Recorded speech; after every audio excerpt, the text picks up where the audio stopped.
Welcome back to another episode of Dungeons, Dice Rolls, and Dumbasses. I'm your Dungeon Master, Tyler, and today I'm joined by Mark, playing... Jester Raisin, Furbolg, Bardic Sorcerer. And Keegan, playing... Manu Papala, Total Warlock. And Allison, playing... Naira Burrell, otherwise known as Jim the Fairy Rogue. And Brandon, playing...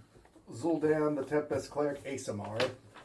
And John, playing... Bosch Moonblade, Rune Knight, Kobold, Sorcerer. And today, Frog Falker, missing in action. I don't know who's that. Piloted by DM. And as we join our party, they found themselves in a town of Twilight. And after some shopping and shenanigans and signing up for an upcoming tournament known as Strife, the party has made their way to a meeting that has a bit of a strange scene before them, as they found themselves in more or less a nice middle-class district area, going inside a plain-looking house and finding themselves at a basement door with a password-only sign on it, as they've come to a secret meeting to talk about rumors that may be going on in the town. So I think we had last left off with you guys giving the password to get in. Yeah, what was it? Ice cream? Sea salt ice cream. Sea salt ice cream. Yes. Copyright. I don't think they have that one. Maybe. But anyways, opening up the door for you, you would see again this portly dwarven youth. He's got brown hair slicked back into a sort of headband. Wears bright red and yellow clothing.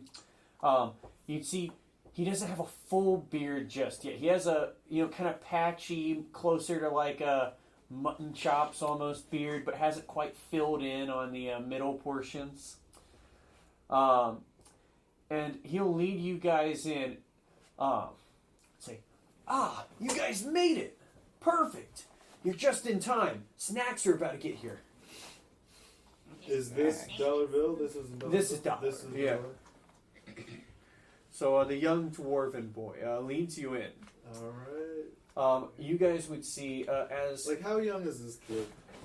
so because he's a dwarf, he's probably older than like he's teenage age for a dwarf, Okay. like at a glance, So he doesn't Teenager. have like the full beard So yet. we're like adults going to hang out in the basement with a teenager right now, right? I mean, arguably, Actually, at least two Bosch of is you teenager. probably fit into about the right age range. Yeah, Bosch I is think definitely. Jim and Vosh are both probably fitting in a bit more. Yeah, Bosch is 15. In kobold years or in like human years? Human years. Which, for kobolds, So how would that be for kobolds? older, isn't it? Mm-hmm. Yeah. Do they live that long? They live about to like 25. He's middle-aged. So you're middle aged. He's gonna die soon. How old was Sultan? How old is Alden?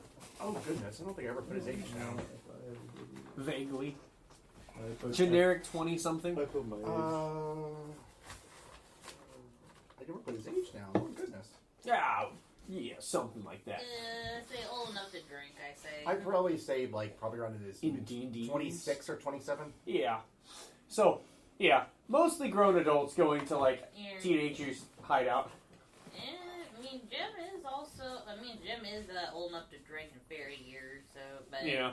I have no idea Same in Kobold years for me. I honestly don't know how old she would be in fairy years, but human years I kind of determine that she might be somewhere around like 21 or something. So you're all coming in, hats backwards. Hello, fellow teens. Who likes skateboards? Okay, so as you guys are led into this meeting, though, he guided you in. It's a bit of cramped hallway into a pretty open basement. It's furnished, you'd see there are some boxes off in the corners that look a bit dusty, but stuff's been kind of cleared off to the sides. You'd see there's a big couch, beanbags spread out, a table that has the remains of probably some snacks and stuff piled up, plates, mugs. And you would see across the walls, there's a couple of different, tack boards with the different pictures pinned to them with the string lines. The string lines ran across them, and it would be local mysteries. Oh my god, it's the freaking Always Sunny. Real close. And you would see a few figures in the room as you make your way in. You'd see there's a more lean human boy. He has this blondish brown hair that's slicked back but kind of spiky. Stands real confident, almost looking confused at this board. Is he wearing camouflage outfit?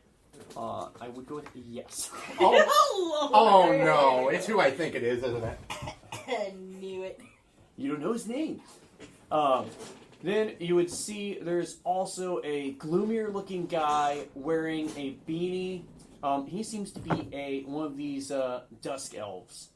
One of these twilight elves. More gloomy appearance, wearing like tank top, baggy shorts. Looks real edgy. There's a younger girl. She'd be a gnomish girl. She's got like brown hair and pigtails. Is wearing glasses. Looks like a dork. And you would also see another figure. And there's a shitload of people in this basement. I mean, so far you're at like 5, but yeah. Plus a 6.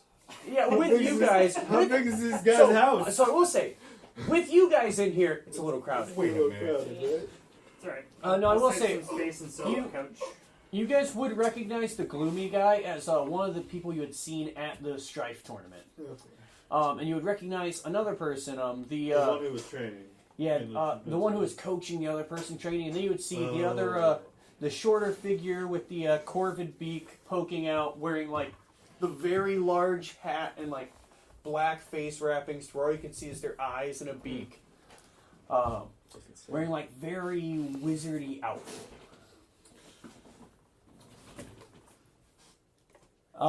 Let's see. So, Mr. Zoldan is holding a note out to me. It just says, "I hate you," quickly scrawled in pencil. Yeah? Because I just realized something, too. What? What did you realize? Well, I already know that we can say this on air, but... Yeah, well, you can. It's okay. Well, Legally distinct Twilight Town, yes. yes, I know. The mansion, too. Oh, freaking goodness. What? What'd you figure out? I hate you so Did you much. figure out that it was Twilight Town like I said it was? It's basically Twilight. Except it's different, because that would be boring if it was the same thing. Also, because those monsters don't exist in this universe. Where's the Also Heartless? would be kind of copyrighted. Don't exist.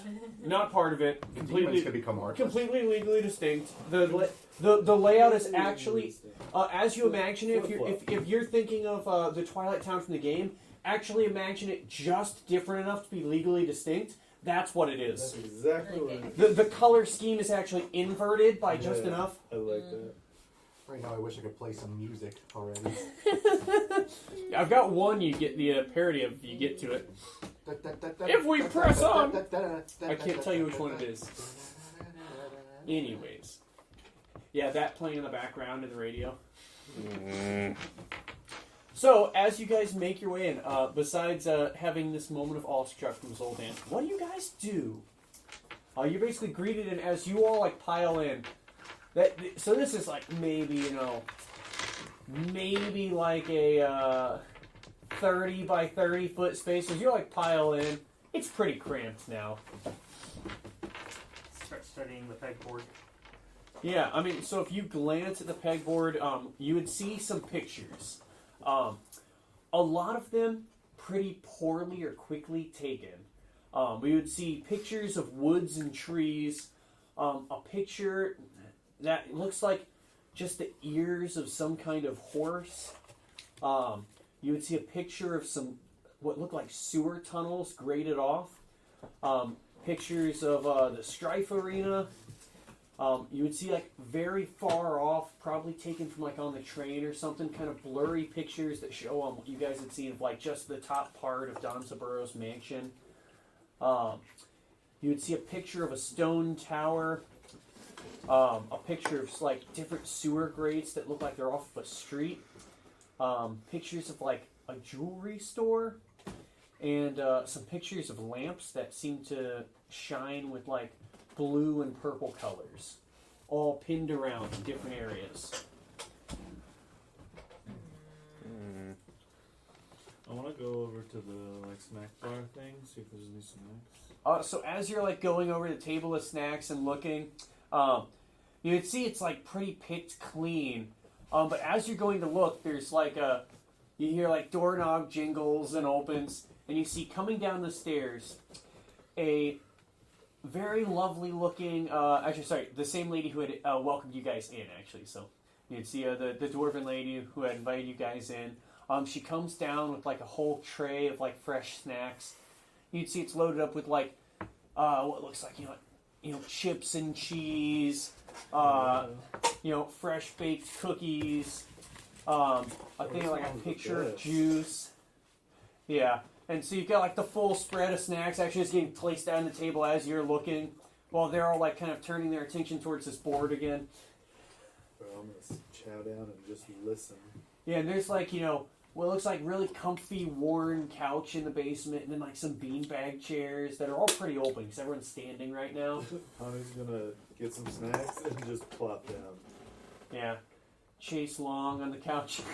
Yeah. What about just listen to the conspiracies? Frug would immediately go, he's going to turn his attention to this board and start studying it, kind of stroking the beard. Mysteries. I'd probably just go and sit in one of the beanbag chairs because Vosh flops in a beanbag chair. Studying whatever connections are on the horse-eared pictures. So you would see, and these are all kind of like, so it doesn't look very well pinned together because they have like a line almost going from everything, like way more of the things that look like they should be connected. But you would see like the horse ear picture seems like it's connected to the woods, but then also seems like it's connected to the mansion. And then they've also got like. They've got like connected to the jewelry and the lamps with like question marks pinned next to them. I would like sit up and just say like to Dollar Bill or whatever his name is. Yeah. What do we have here? Like, what are we looking at? Because what is like your most promising lead to this Domsaburo? And I feel like as you're like you guys are saying that, it probably would have been like you'd probably seen the human boy and the other gloomier guy are probably kind of like bickering back and forth until you say this to like break their focus. Yeah. The whole crowd like turns their attention to you. The human boy with like the spikier hair. Oh, okay. He showed me the age of kobolds to break my immersion. I looked at it too. But anyways, human boy would turn to you like, oh wow, you guys are something else. Dollar, where'd you find these guys again? Anyways, can't you make sense looking at this? It's all the mysteries going on in the town. Can't you see it's all connected? I see it all. Yes. See it? Just kind of like Quite detailed. You gotta really look to see the way all these lines connect. All these things going on in town. They're all connected. What's going on? So the horse ears are connected to the sewer pipes. Mentions the horse. Yeah. And he would pipe back with, no. So you gotta understand, these aren't just any horse ears. These are from the Donkey Man. Mm-hmm. I think he's been looking for him. The Donkey Man. So you've heard of him? I've heard of him. He's an old friend of mine. We'd like to meet up again and He's gonna take his face off. You would see Dollar, like, getting ready to pipe in, kind of grimaces a little. That doesn't sound like something you do with a friend. Oh, it's fine. He did it to me once, so I got to pay him back. These kids, like, look you up and down. You kind of see the, like, mask you're wearing. I'm going to do some rolls for him. Oh no. He thinks you don't mean it literally. He thinks you don't mean it literally. She picks up on it. He's pretty sure you're serious. So it's half divided. And the gloomier guy would pipe in. Yeah, but that donkey guy, we've seen him around nighttime. You can see him near the outskirts of the woods. He makes these creepy noises. We heard him when we were walking by one time. What kind of noises? Well, like braying, like a donkey. Typical creeper noise. You see him walking around on 2 feet, though. He's almost like a man, but a little too short. So he has like human legs and just a donkey head? He'd pipe in and say, Vivi, isn't that what you saw? And then you would hear back as this like corvid beak opens up, you would just hear the sounds of a donkey braying. Oh, because he can mimic? That's terrifying. Okay. Then you would hear back, that's terrifying, in your voice. Well, that definitely sounds like a donkey. Yeah. So, and then the sewer drains are connected to the castle? I mean, we do have that as a lead, because we do need to get to the donkey, dude. I thought we were going to go through The younger get girl would invitation. add input there of, well, I don't actually think that the sewers are connected to the donkey guy. I'm pretty sure Dollar put that line up there. But we think the sewers might somehow be connected to the weird smells that come out of the grates in the mornings. And we also think they might somehow be connected to Don Zaburro's mansion. Is that I mean, so? You sure the smell isn't just, this Shit. gross stuff coming from the sewers? Dollar would say, well, that's the weird part. You'd think the sewers would smell bad. But there's a strange, nice smell that comes from them in the mornings. If you go sniffing around at, like, the grates and gutters any time of day, it smells like a sewer. But if you smell just about right before the crack of dawn, you can smell the scent of flowers coming off of them. Now I'm intrigued. Maybe Don Zaburro just shoots roses. But this is all over the city. You couldn't possibly poop everywhere. I was gonna say, you sure that there isn't like some sort of spell, like an air freshener smell, that just kind of makes the sewer smell nicer so it doesn't stink up the town? The one girl would pipe in Magic with, Febreze. like, some kind of mass thaumaturgy or prestidigitation. That'd be a really impressive system if they managed to get online throughout the whole city. Let's pin that on the board as a theory. And you see she starts making a note of, like, question mark of, like, mass floral smell, advanced magic tech. What about Lunala? You got any information on her? On, I need to make 5 dice rolls. 1 second. This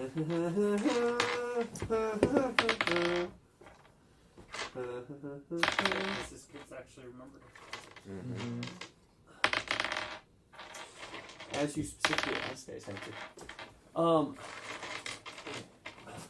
So, the gloomier guy would pipe up and go, yeah, the old tyrant queen.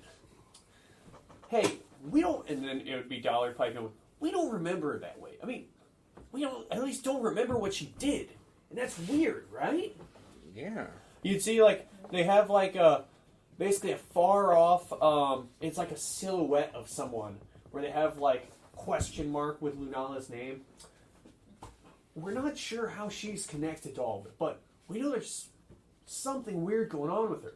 It's like whoever you ask, they remember her different, like some kind of old legend. I think Dunsborough Yeah. stole this land from her. Most likely. Yeah, Uh, sounds about right. 'Cause we Hold on, I need to do one other thing. I'm scared what you're rolling. I know, right? It's great. I don't even know what's Um, going on anymore. So you would see out of like 4 of these people, they have like an epiphany moment. Go, that's a good theory. Write that one down before we forget it. And they add a note to the board. What's the back of his head's like, what's next? A train that disappears and reappears? They all look at you confused. Have you seen a disappearing train? No, I was just joking around. That'd be something else. Oh boy, here we go again. Then Dollar would mention to you guys, yeah, besides the strange smells, they've also had a couple new things that have been a little weird. They've had this new jewelry coming into town that people can get at a really good discounted rate. Let me guess. That catches Jim's attention a bit. From the Burrells? Well, I don't know. I'm not much of a jewelry guy myself. Did these jewelry look like purple and like dark colored? Olette, didn't your mom get one of those new necklaces from them? And she'd pipe in with like a, oh yeah. Now that I think about it, it was a purple gemstone, like an amethyst. Oh boy. I haven't seen it glowing or anything though. Yikes. You see Vosh kind of like, oh boy. Yeah, not even my character's like, Don't worry, kids. We'll try to save your Dude. parents. See from like 2 of them, the gloomier looking guy and the girl are both give you guys like real curious looks. What do you guys know about these? Nothing One good. time I put them close to my eyeballs, and then the gemstones went into my eyeballs. So they're pretty messed up. let's just say, Can you give me a persuasion check? let's just say that, oh, can I wait? Oh, wait, then. I mean, yeah, if you want. I'm just seeing how much they believe I him got saying. a 20 total. I know. So they're like Oh. kind of in awe as you're saying this. Of that sounds really dangerous. Let's They are. just, That's what let's we're just saying. say we've had experience with it, and people who come into contact with them, like, usually if it's the one that we think of, it corrupts them. It's There- just some mind control. Yeah. They're putting a pin on the board, corrupting mind control jewelry. They'll still be alive. We don't know if it's the ones that we're thinking of, though, without us looking at it, though. True. In the meantime, you might want to get that necklace away from your mom. You should. If we could have looked at it, though, but we don't know. That's the question. I could see if I could grab it, but We don't want to get you in trouble, though. I mean, if you said some kind of evil mind control necklace, I gotta get that away from her. You should. I'll see if later tonight when she takes it off, if I can slip in there and I can see if sneak off with it. Good idea. maybe, Frog has Identify, right? Mm-hmm. Like, hey, Frog, you think if Oh you... wait, I believe Frank is identified. I can double check. Please do. I need to know. Because I don't want to make an assumption here. Yes. I'm checking right now. Yeah, I can identify stuff. We're probably going to need that if it's what we think it is. Yeah, trivial activities. See if it's the same gemstones. I could probably do it without the identify spell. Fair enough. Purple, evil magic. Doesn't take a genius.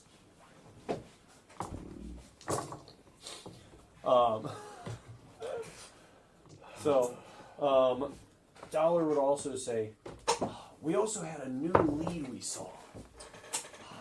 You know, it's not quite a disappearing train, but we did see this mysterious wagon. Wait a minute. Oh, I know. Was which it one purple in color? Yeah. We know Have who you the- seen it? Yeah, know who we that know is. those guys. Really, Bob? I didn't see any Twilly Bob, but this wagon, it's only shown up on street corners in the slums right around midnight. We know. really suspicious. Like, We know who that is. Don't worry, they're probably good guys. They're more of traitors than anything. We know who they are. so we can write them off as not connected. No, No, they're I not show connected. them the card. They have the card. Like this one? nope. This is it? Does it have like a little picture of them on the card? I think the card you did have the picture of all of them on it. I think so, right? I think it was like a regular old business card. Yeah. I don't know. I imagine they go like, "Whoa, can we keep this?"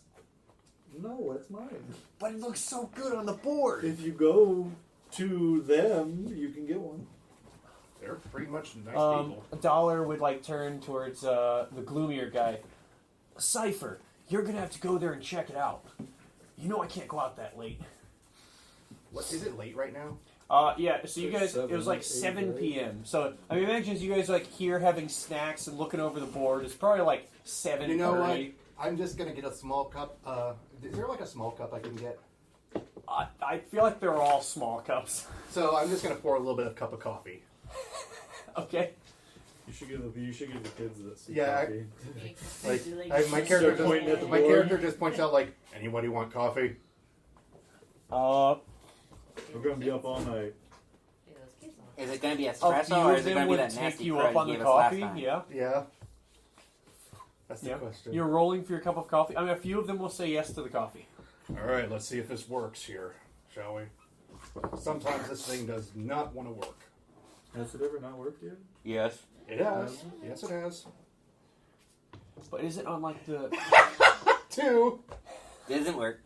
No. If it's a 1, it refuses dispense, but it's like very, very slowly. And it's like working, but very, very It's like slowly.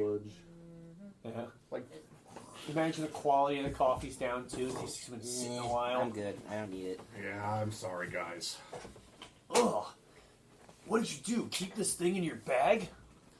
Sometimes it works, sometimes it doesn't. It's a magic item. Yeah. Never trust a coffee from a man's backpack. That's right.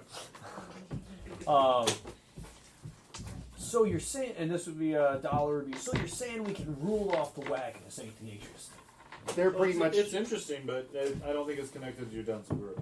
Yeah. No, it's No, not. it's not connected. They're more of traders than anything Yeah. else. They trade magic items for if you have the money. Now, one thing we're thinking of investigating too. Over in, sorry, I'm trying to remember the area. Which we literally named last time. In the industrial quarter, there's this weird tower. We saw Seems it. so out of place. Yeah, it looked medieval. Wait a minute, for my That character... hasn't always been there? Sorry. Well, that's the thing. I feel like I remember that tower being there the whole time. I don't remember what's there. We've tried asking around. It seems like no one can remember what that tower's for. Hmm. Next time you were trying getting near it? So as you ask $1, I roll stuff.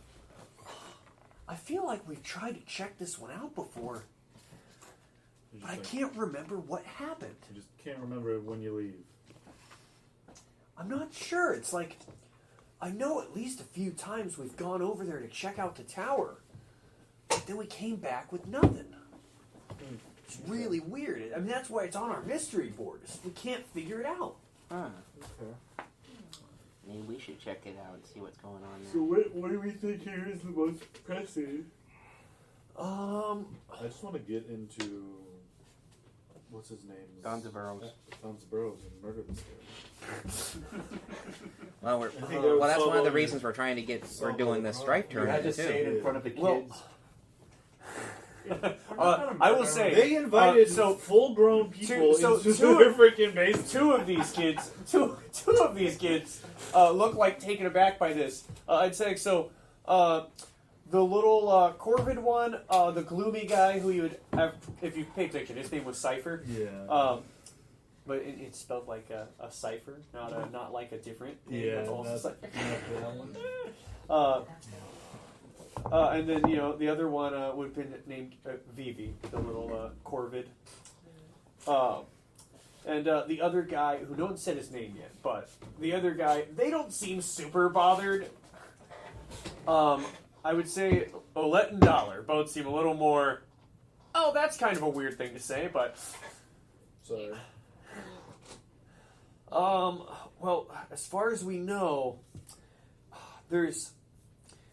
So Cypher's heard strange noises. It sounds like they're coming from the sewer pipes at night. You know, they've got like the big sections of pipe around some parts of the city. It's like there's odd sounds, like something's moving in there at night. The other guy would pipe in, the human. Yeah, but that could be rats or anything. Like, I mean, unless someone went to go check it out, it could be nothing, but it could be something. It's just so many of these things. They happen when it's too late, and I've already gotten in trouble a few times for sneaking out.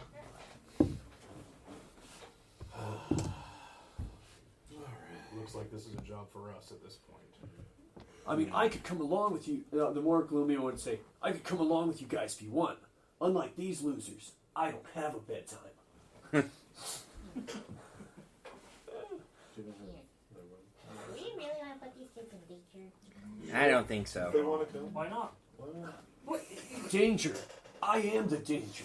And you'd see He is the danger. the kid with the beanie, he like raises his hand. And you'd see like spinning blades begin to form in his palm. Oh, that dude's legit. Yeah, That's this dope one's like as hell. 50, so it's fine. Oh, and yeah, Dollar would be like, I'm actually really not much of a fighter. I'm kind of a pacifist. We can change that. Or give me strength here. Bahamut helped us. Or give him strength. Oh, please don't. I was just making a joke. Making a joke. Always be with you. His old man's muscles bulge. Gosh darn it! I'm like, Literally gave you strength. He feels invigorated right now for some reason. I get an inspiration point. Yeah, it wasn't high enough for that. Anyways. Then the only other thing we had on the board, I mean, we've got a couple more things worth noting. They did start adding these new lamps in different parts of the city. Instead of the normal yellow or white clothing lamps, these ones seem like they glow purple and blue and some pinks.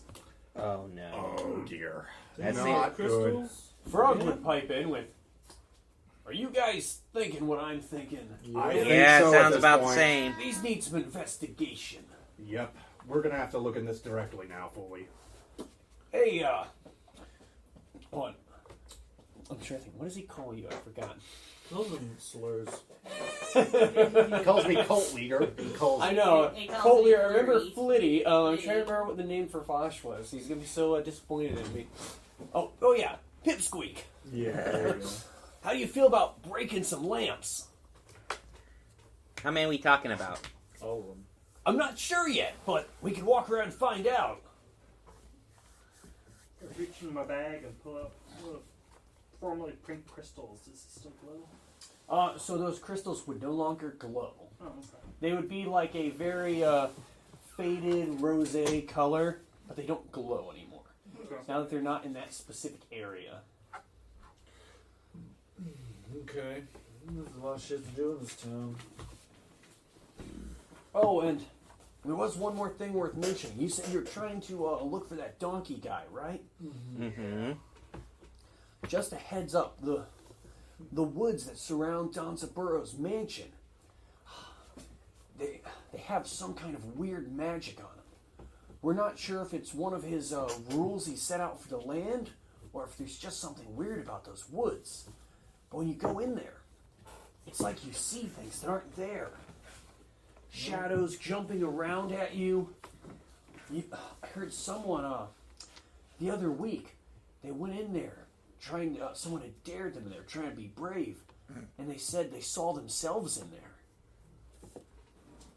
Themselves. Yeah, they said they had run into themselves and then they ran out screaming. Sounds like a magic mirror kind of thing. No, You know, what, did they see like a horrified version of themselves, or? Well, they said it was like looking at a mirror, but it began walking towards them. And it didn't say anything when it did. It sounded really creepy. Was it like aggressive at all, or is it just walking towards her? I'm not sure. The guy who had it happen to me, he said he didn't want to talk about it too much. The image person isn't much of a threat, and I don't think I have anything to worry about. Yeah. Yeah, the guy who went in there, though, I think his name was Tommy. I think he's actually one of the guys entering the Strife tournament tomorrow. So you might be able to ask him about it. But yeah, you guys have been a real help. I mean, you guys just got here. It seems like you already know a ton about all these mysteries. Let's just say we've had experience with stuff. Well, if you guys can come up with any ideas of things you want to investigate, or if you need any help or local guides, feel free to ask us. This is our usual meetup spot. Okay. My mom makes the best snacks. She does. She makes very good snacks.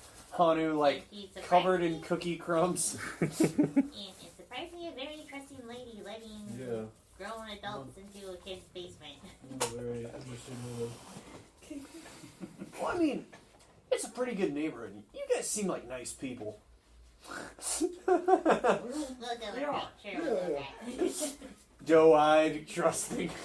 Just kind I kind of looks at Jasper. me and Jan both look at Jasper. We're like, yeah, sure, yeah, trusting. Yeah.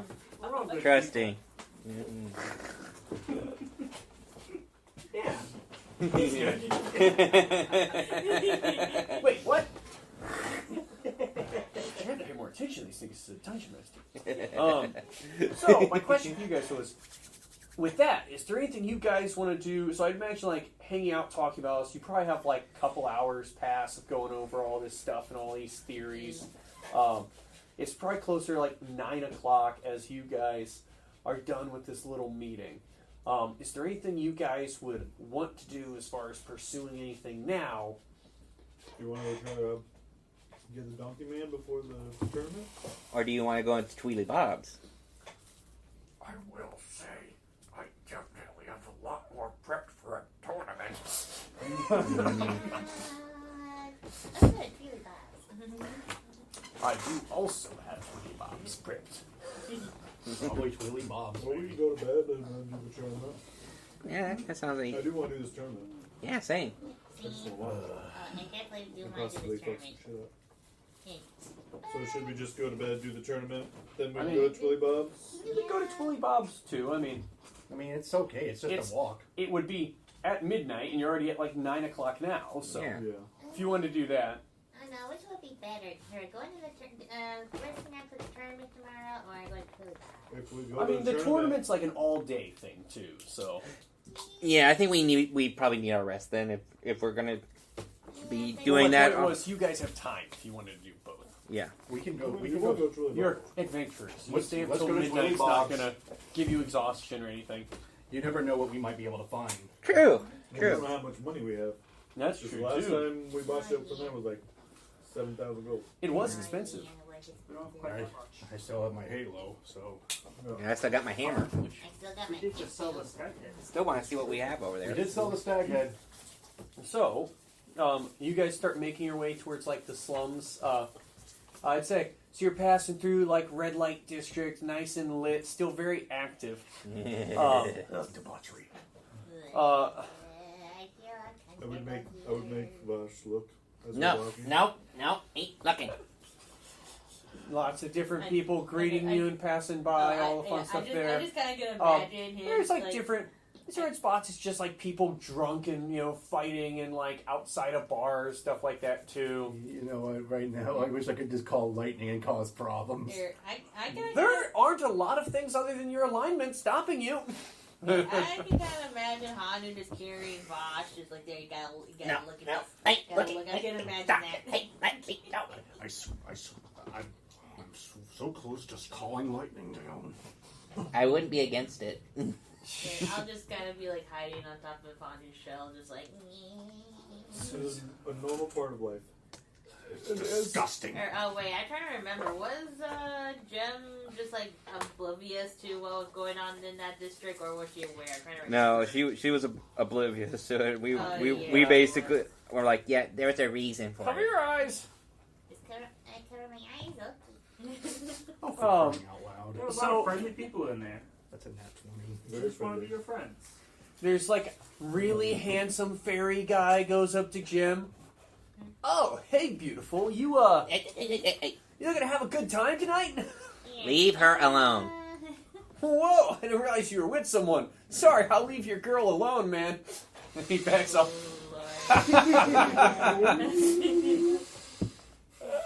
Like, Vengeance. Vengeance. Whoa! And this guy She's more like starts making his way she's more away. like my little sister. Okay, whatever, man. I'm out of here. He starts Good. flying away from Good. Zolt like- Man, like crackling with lightning. Like lightning zapping across his wait, would I arms. be your little sister?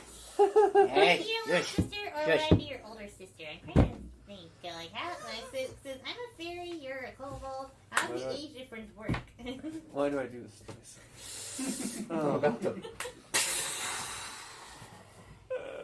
Okay, then I gotta really think of this. Am I his younger sister, or am I? Just don't think about it, please don't. So Don't think as about you guys it. have this conversation, I'm assuming while you keep walking, you get to like this real dark alleys, like sort of like a cross section of the road. It looks like it's by like some ramshackle houses, and you see just sitting under like a single street lamp. It has white light, by the way. You see this purple barrel-topped wagon, and sitting out front of it, you'd see just peacefully on a stool, leaning up against the caravan, you would see this old, wise-looking turtle. And you would see that there is Punch a. a hole in my punch card. You'd see that there is a little red, like, velvety-looking mat set out before him. I just want to see what new stuff we got here. And this looks like a pretty small selection of things sitting there. It's getting fancy. So as you guys approach, he would glance at all of you. Hello again. We've never seen him before. But he's seen us. Quick to the draw. It's true. I've seen all of you. He's one of the ones from the picture. Yeah. And you would see on the picture all 5 of the figures there, but him. I wave. No, guys. You would. Hold on. I'd say. Can you give me a perception check? See wave. Perception. 17. You'd see as you give this little wave, you'd see the still image of Twilly Bob gives you a little wink. So, you've come to purvey our wares. Yeah. See what's in store, I guess, for now. Wonderful. Well, I am Kuzin. If there is anything I can Who's in? help you out with, C-U-Z-A. let me know. K-U-Z-E-N. And you would see a few things laid out before you. You would see one of the items seems to be a raw hunk of stone with chunks of metal in it that seems to be red and blackish. And it seems to almost glow and pulsate with these black veins that emanate power coming off of it.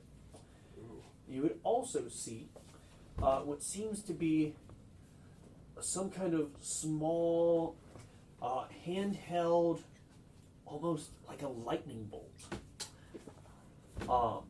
It seems to glow faintly and crackle with lightning around it.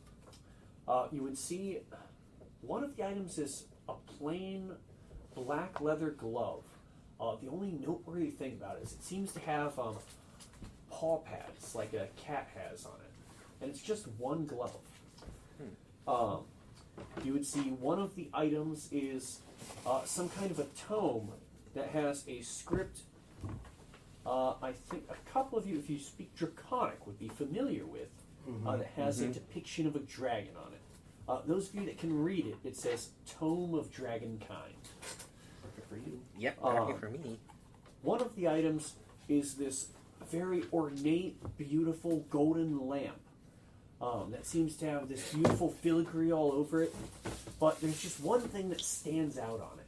It seems to have one smudge right along the middle of the lamp.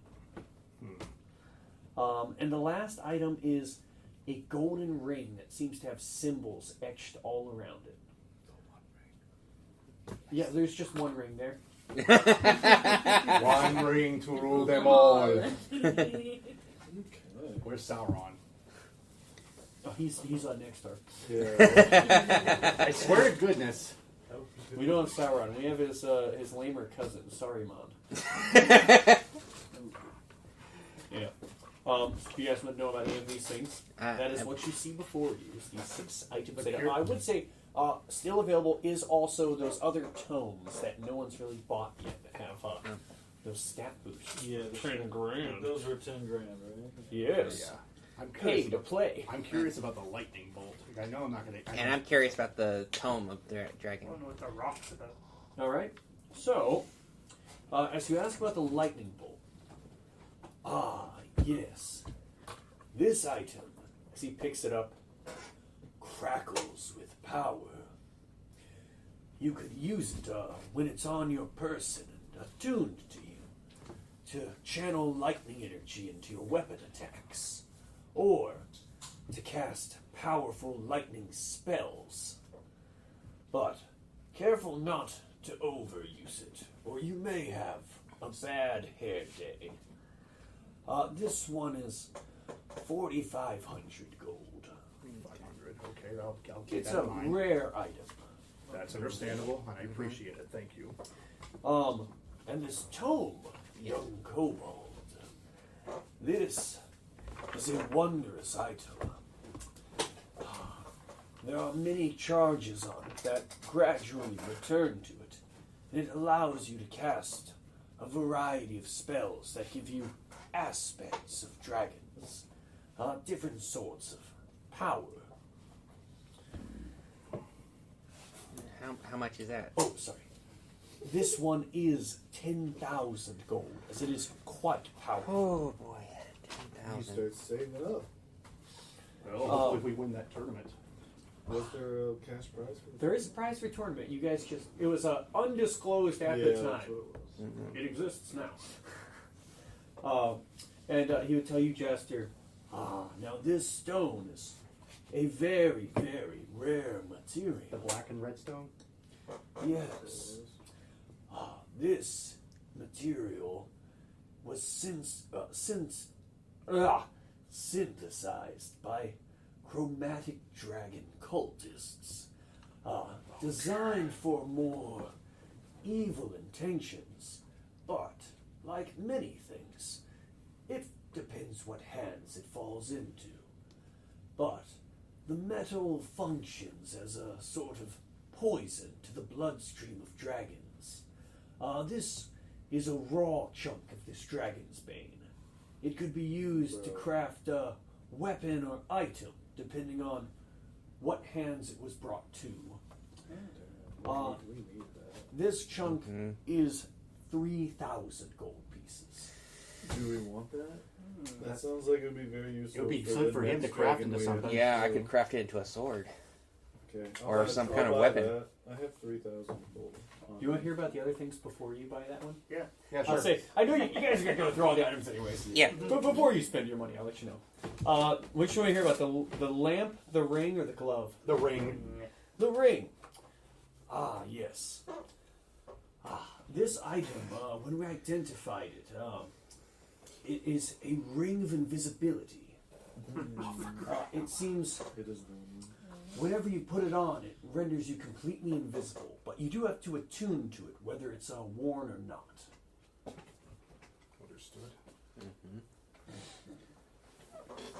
You don't know what the other ones? Yeah, Yes. the glove, please. The glove. Ah, yes. This is a thieves' glove. At will, this allows you to summon a spectral mage hand that can lift 25 pounds as opposed to the normal 5. Oh, As well as whatever you pick up with this hand turns completely invisible. Oh, okay. Okay. I think I know someone who needs that. Oh, yes.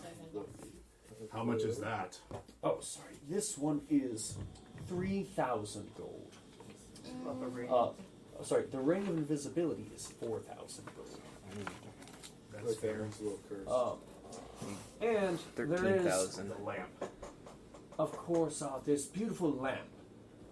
Now, as far as we know, this does appear to be a magical lamp, but we haven't been able to get.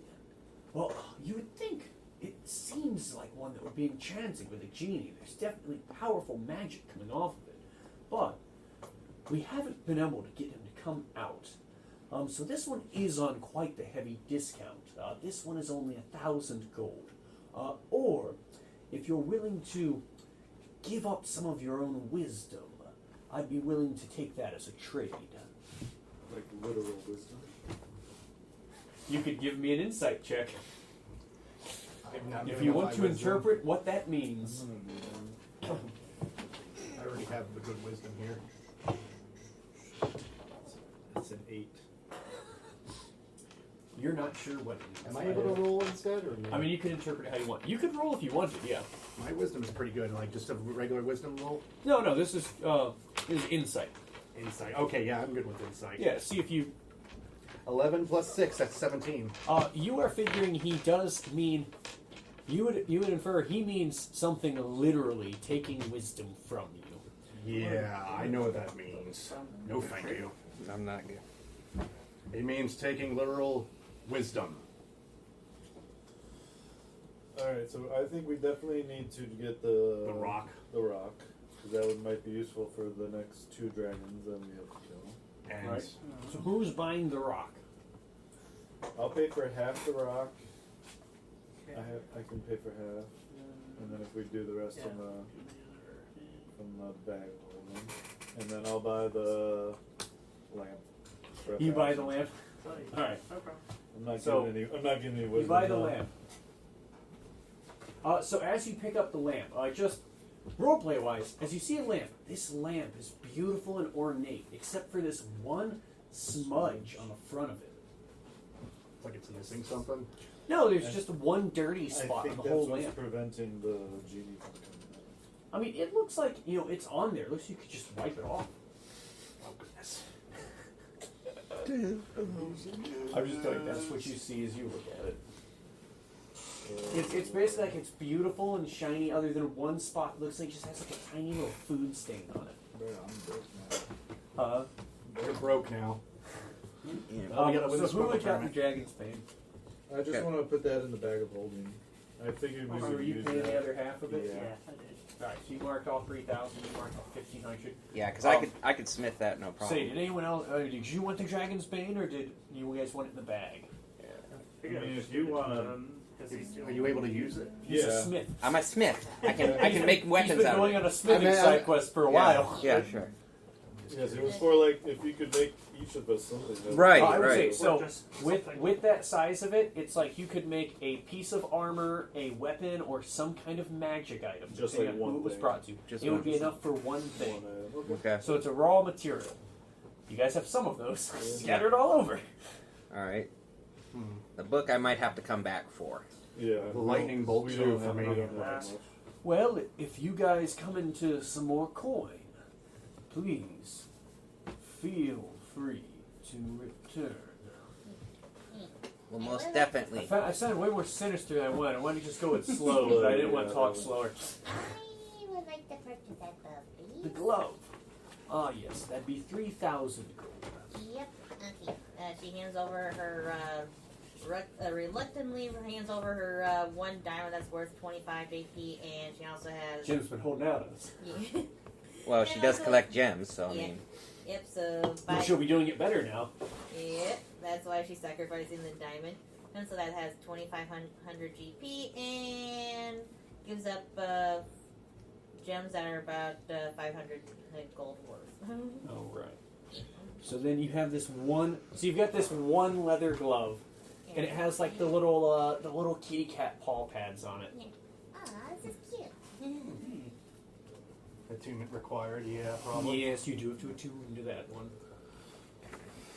So I will definitely be. I don't think Jim has 3 items attuned yet, does she? Do I? I don't think so. Your Just gun the gun. requires attunement. That's Probably dagger. Oh, the dagger. Oh yeah, and your Your dagger. Yeah. So this is So my this will be a third. Yeah. So you have 3 items attuned now. So it doesn't affect you yet. I've only got 1 item attuned, so and that's my armor. I got all. What about your hammer? My hammer doesn't need attunement, I don't I think. think it does. No. It probably should. Yeah, it says no attunement. Yeah. That one should have attunement on it. You would think. You would think. You should mark that. Okay. That was probably more of a me whoopsie. I already Okay. got 3 items that are attuned to me right now. Yeah, but you can always change them out. It just means you have to know which ones you have attuned at the time. So I only have 2 then. Yeah. I'm at 3. Are you? What do you mean? Helmet. Oh yeah, I forgot about that one. Shadow. Are you wearing the Oh pumpkin yeah, helmet? the Liam Shining. So I am probably going to be making a sword with this. That's I good. am now. And I don't know if Fred got a ton of money on it. I don't think so. I don't spend You it. already have a So- flaming longsword of vengeance too, so I might have I know he some. just spent. He's got some stuff. 1 piece of amber packed with 500 pounds of shit. It sure That's is. amazing. Lord. Oh gosh. Yeah, but I need that. I need 10,000 All right. for So, did you guys want to at this For point? that book. Are you guys going to basically go to rest, Yeah. get a long rest, attune your items, see about doing that? Yeah, when we get back to the room, I want to do this mysterious thing. yeah. Oh, so you I'm gonna basically wipe you try the and wipe the smudge lamp off? Yeah. Okay, so as you wipe the smudge off this lamp, can you give me a D100 roll? John, can you give me? Do you have? I have a D100. Hold on. Do I don't have I mean, you it. should have one, don't you? I mean, I have 2 like 10s. Yeah, I you want, get the I want 10 his and the- actual. Oh, do you have the actual D100? Yes, I always do. He's got the big ball D100. Oh yeah, okay. Shit. I will allow the ball D100 for this because it's funny. If I can grab the dang thing. It's around. It's easy to grab. Goodness. Well, it's hiding. Careful, man. What you got in there, dude? I've got a lot. Jesus. He's got the whole bag of Narnia in there. The hat. He's No, got the that, hat. There He's it got the hat. He's got got the an actual umbrella. bag of holding. Pull The it out of hat, there. the umbrella. come on. You just have just have to pull it out. No. 43. 43. So on a 43, you clean off the smudge, but nothing happens. Now I will say for you, as you do this, as you guys move on to the next day, does anyone have any shenanigans for nighttime before I tell Honey this? My character's probably going to be praying. What do you pray for, Zoltan? As I always love to hear. Yeah. Okay. No, he's saying like vengeance. Vengeance! He's saying like he's doing like Hoar, Master of Vengeance. I pray to you. Give me perseverance for tomorrow. Give me the magical strength to push myself through the tournament that I may win. I also pray to Bahamut. You feel an overwhelming sense of inspiration fill you. Inspiration. As your god provides you with a boon. Of inspiration. Mm-hmm. Oh my goodness. Okay. So Role-playing your character has benefits. Go figure. Pay attention to that one, everyone. Ooh. You're saying you're praying to Bahamut? yeah, I'll just I want to hear your Bahamut prayer. eh. It weighs what my roll turns into. Okay. I think Bahamut. I need hopefully I can have some help for Am I in his room? No, I think you were bunking with Yeah, Bahamut. you are. Yeah. Right. yeah. He's bunking with Jem. Yeah. Like, hopefully I can have some help to possibly win the tournament tomorrow so we can get into Don Zaberno's mansion and hopefully take down this jerkwad. Jerkwad? Ew. Trying to think.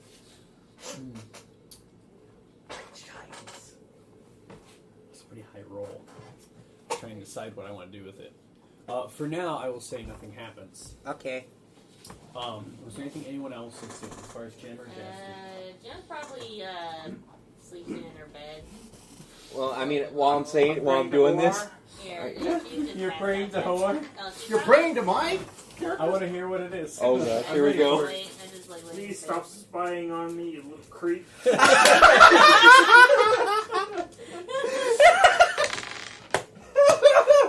Oh, Zoldan, you get a message in your head. Kill him in his sleep. Kill him in his sleep. No, That's hilarious. you will hear back. No, actually, so this would be for Jaster specifically, as I have gotten some very high D100 rolls. You hear a voice far off calling out to you in your head. Jaster, I know you hate the gods. I feel the rage burning within you. But I could give you power. You could kill the other gods. You could be unstoppable.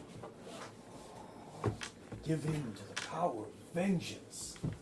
You could be like Zoltan. Burn with a righteous fury. That was the wrong thing to say.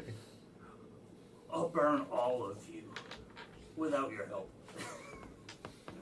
Oh, well, then I'll wait for the day you try. Heavy metal intensifies in your head as, as it's like, lightning and thunder crackling as he fades away. Sometimes, it just matches the motif.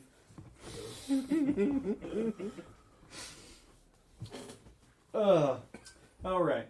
So, I will say, for Hanu, as you wake up, if you glance at the lamp, the stain has returned to it. Vosh, you have a dream. Through this dream, there's probably some confusion and things are real foggy and unfamiliar. But in this dream, you would see a couple of things. One depicts that mysterious tower. You would see the twilight catches it just right. And you would see around it, if you look at it on the side where the sun seems to be blocked away and shadow falls over you, you can see a doorway. And you would also see one more thing, faintly. You would see, as you're walking down the streets of the industrial quarter, you hear the sound like a shriek of a powerful dragon from above. As you glance towards the sound of the noise, you see moving near an area you actually haven't been to before. An area where there seems to be large tanks and large pipes. It looks like some kind of waste management place. And you see, crawling out of pipes, these strange turtle-like creatures. Not quite like Hanu, a little different. But these things, they move in the dead of the night. And you see them coming out right as the sun comes up and scampering off. These are more, I'd say, like, for reference, they're probably like kobold-sized creatures almost. And you'd see it's weird. As they begin like crawling their way out, you think you see water spills from one of their heads. And then as you see this, the vision fades. As You awake from a bit of a disturbed slumber. Oh man, what the heck was that? Does Vaj recognize what those were? What those creatures were? You could give me. It would be a pretty hard Arcana. What do they look like? I'm thinking. He knows. He could describe it to you. If he does, then Yeah. he could roll. I mean, like out of character wise, though, Yeah. they're little kobold-sized turtle creatures With Seems water like in their some kind of heads. water Oh, spilled okay. in their heads. Happens. But so it's a 17 plus Arcana, you said? So it's an 18 altogether. I would say 18 would be too low because these things would be very obscure for Vosh to know. Okay. Dang it. So it'd be very high roll. I mean, you could describe it to the others. Right. I'd probably do that. I'm just like, I got the weirdest freaking dream, I'm going guys. to assume baseline. Frog is going to roll to see if he has an idea of what these creatures are. Man, that's a pretty low roll, but still pretty high chance. You and me are probably going to fight each other. aren't we? Arcana. He got an 18 too. Yeah. So he also isn't familiar with them. Yeah. I mean, I I only described. have a 1 or 20's the score to beat. Yeah. Let's see what everybody Yeah, got. 14. I had no dice. That's only 19. Closer to That's me. unfortunate. Closer, way close. Nothing. That was too off. It's like it's on the tip of your tongue, but probably not that important. Jim, do you know what those things are? It's like it's like everyone. I'm Jim, curious. Jim's probably the only one out of you guys that has a lower roll on this because I'm counting them as fake creatures for the intents and purposes of this Here. campaign. Probably will roll. See what she thinks. S's and G's. Let's see what she gets. 19. 19. What's your Arcana bonus? My Arcana is Plus 1. one. So a dirty A 20. 20. Dirty 20. Nice. Jim, scouring through your memories of your childhood, which have now returned to you, you have heard of these creatures. They are a creature in this universe, native to the Feywild. They're these little nature spirits that tend to reside in rivers and waterways. They're known as kappas. Kappas, of course. And you would know they're typically, little. They're not. So depending on where you're at, sometimes they're hostile towards people. Sometimes they eat people. But there's different ways to fight them and defeat them. If they spill the water from their head, it weakens them quite significantly. And that they do also very heavily value things like respect, and they are very fond of challenges, like feats of strength, things like that. So you would have that baseline knowledge of them. Here. If I recall, I think these are kappas. They're very well known in the Feywilds here. Really? I would say they're not super well known. Not super It's well. just Oh, okay. you happen to have heard of them. I happen to have heard of them, but I don't think I ever really seen one or anybody's seen one. They're not that well known. Yeah. In my dream, it seemed like they were coming from the. I don't know why, but the waste. I would say if you describe like what you saw, Yeah. the other guys that were at the waste management area absolutely would recognize what you're talking about. Yeah. Yeah. And then I would tell them about the tower too that I saw on there. So Yeah. I mean, so you all saw the tower. But yeah, what you saw was an entrance to it. yeah, it looks like there's an entrance to it. The tower? Yeah, like it was like a door, or like during. Maybe one day we have to go swimming through the sludge. Ew. Yeah. Maybe.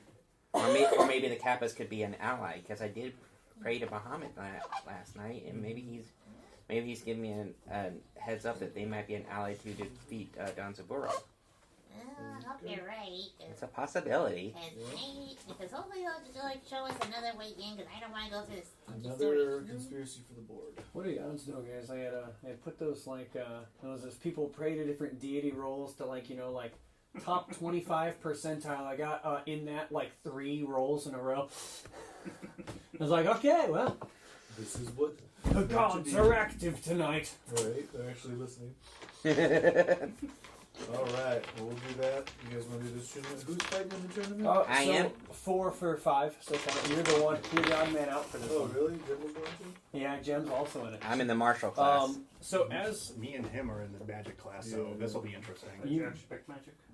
you guys wake up to a lovely twilight morning. Never changes. Yep, it sure doesn't here. A literal city that just Never about sleeps. sleeps. Just about, just yeah. about sleeps. Just about sleeping. Which is probably worse. Yeah, I'd say. So, you guys want to make your way to the tournament? Yes. Yep. All right. Oh, where's my stuff for the tournament? Oh, did I mix my things together? That'd be inconvenient. There's like a lot of flashcards over there. They are. As you guys make your way to the tournament, you see this is like set up as a pretty grand event. There would be.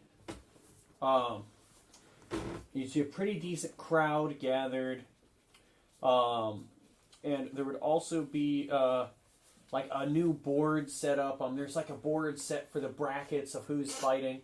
You'd see for both the martial and magical tournaments, there is a total of 8 entries for each side. So it goes as a bracket for top of each category, champion overall, and then exhibition bout with the Grand Master. Okay. Goes to the top winner. It would also have the names of who is in each tournament listed. You would see Vosh. Do you put just Vosh, right? Yeah, just false. Vosh, Jim the Wanderer, Hayden, the Mighty Tommy. Someone listed as Oni.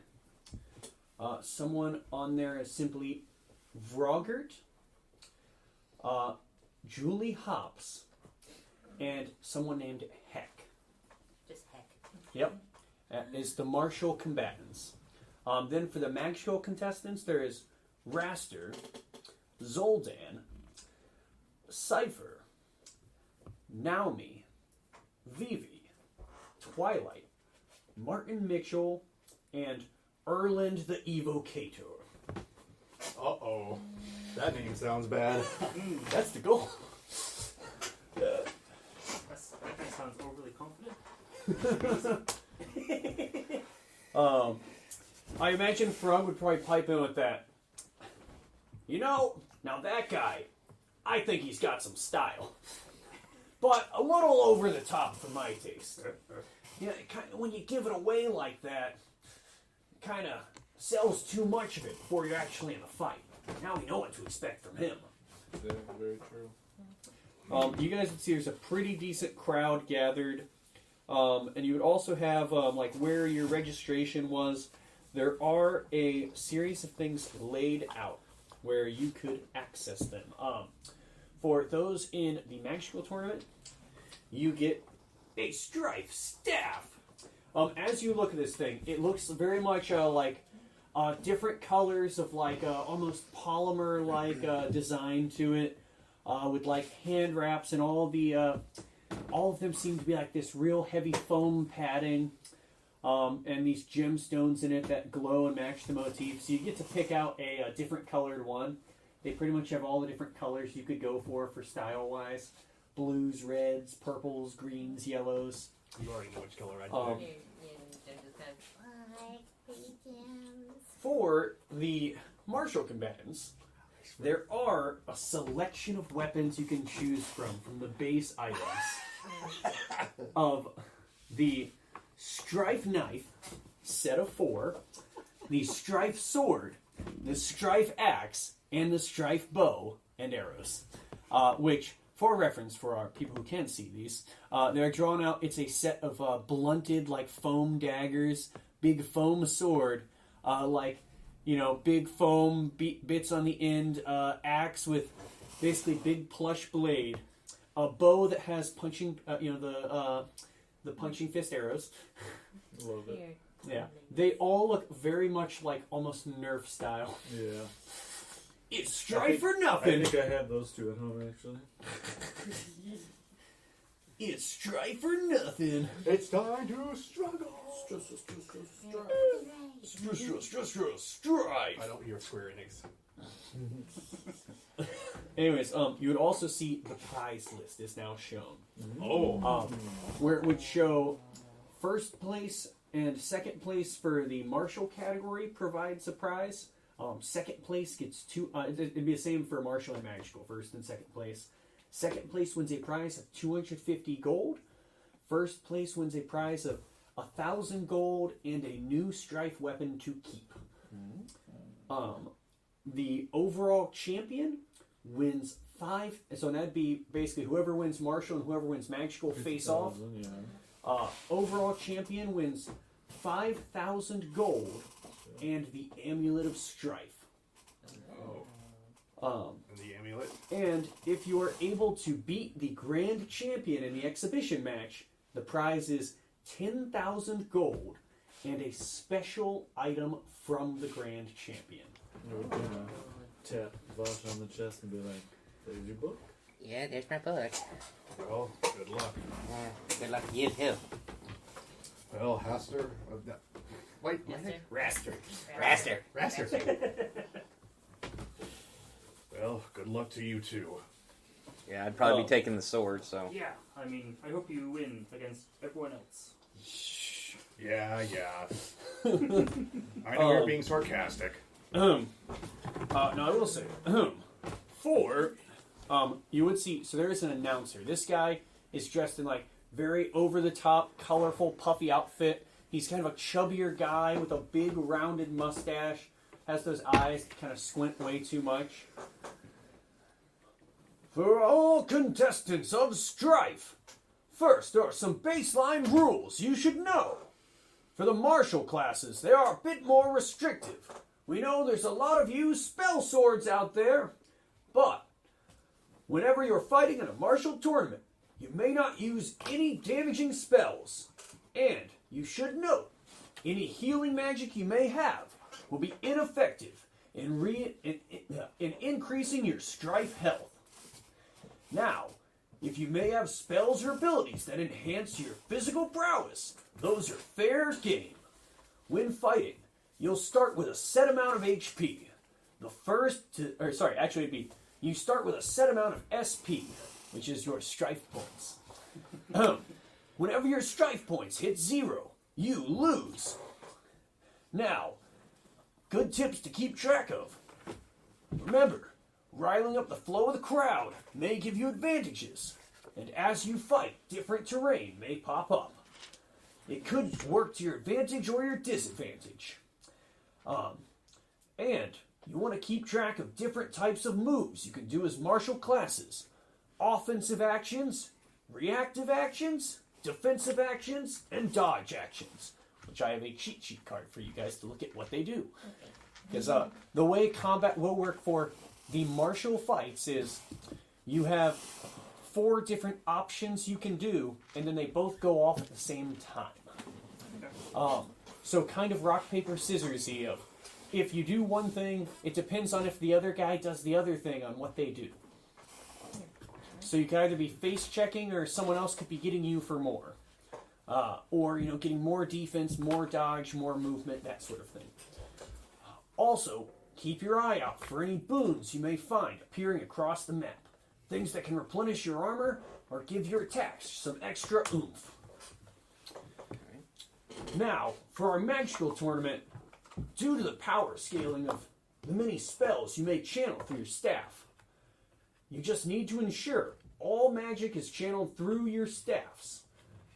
Any actual attacks to your opponent that cause real damage to them will result in a disqualification. The rules are much more simple here. It is much more of a spell-slinging tournament, as it's a little harder to reel in all the magic to special rules. Now, you should still keep an eye out for any terrain changes or boosts that can give you an advantage. And remember, keep this arena full of strife. For magical, much more you're slinging spells. It will be, as you cast spells, they go off at the same time. Now, if you do have reactions, you can use those also similar.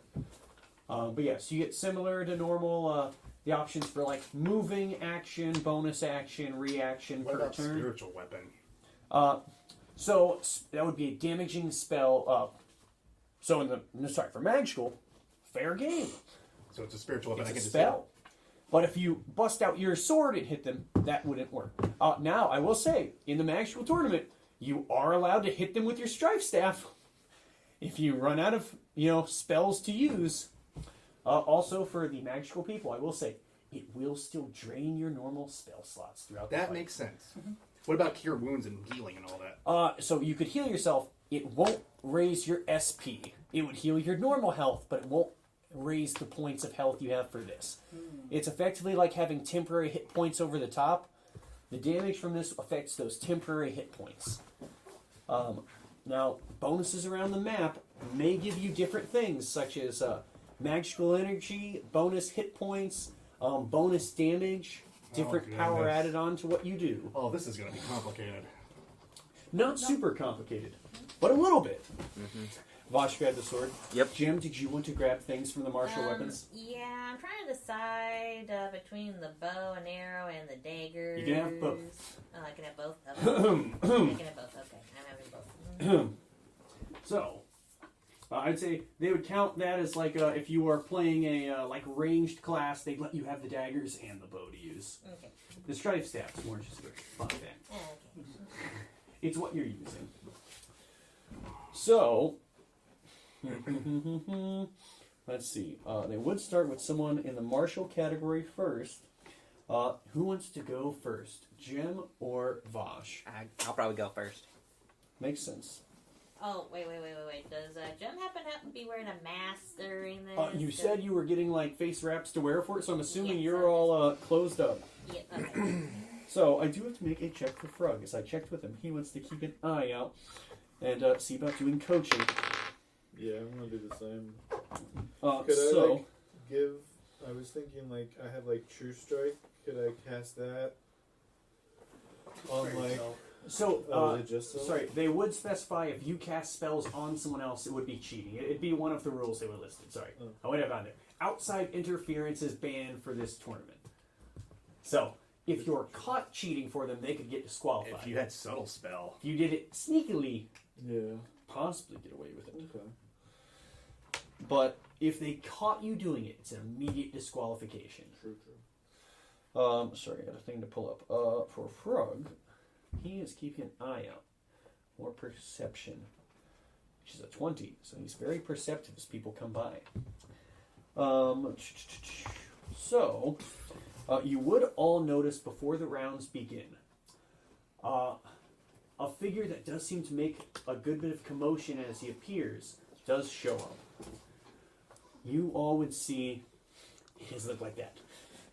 Get the Eggman figurine out of here. You guys would see probably about 4 foot tall, very much fatter, wider sort of shape to him, wearing a very ornate, mafia style suit.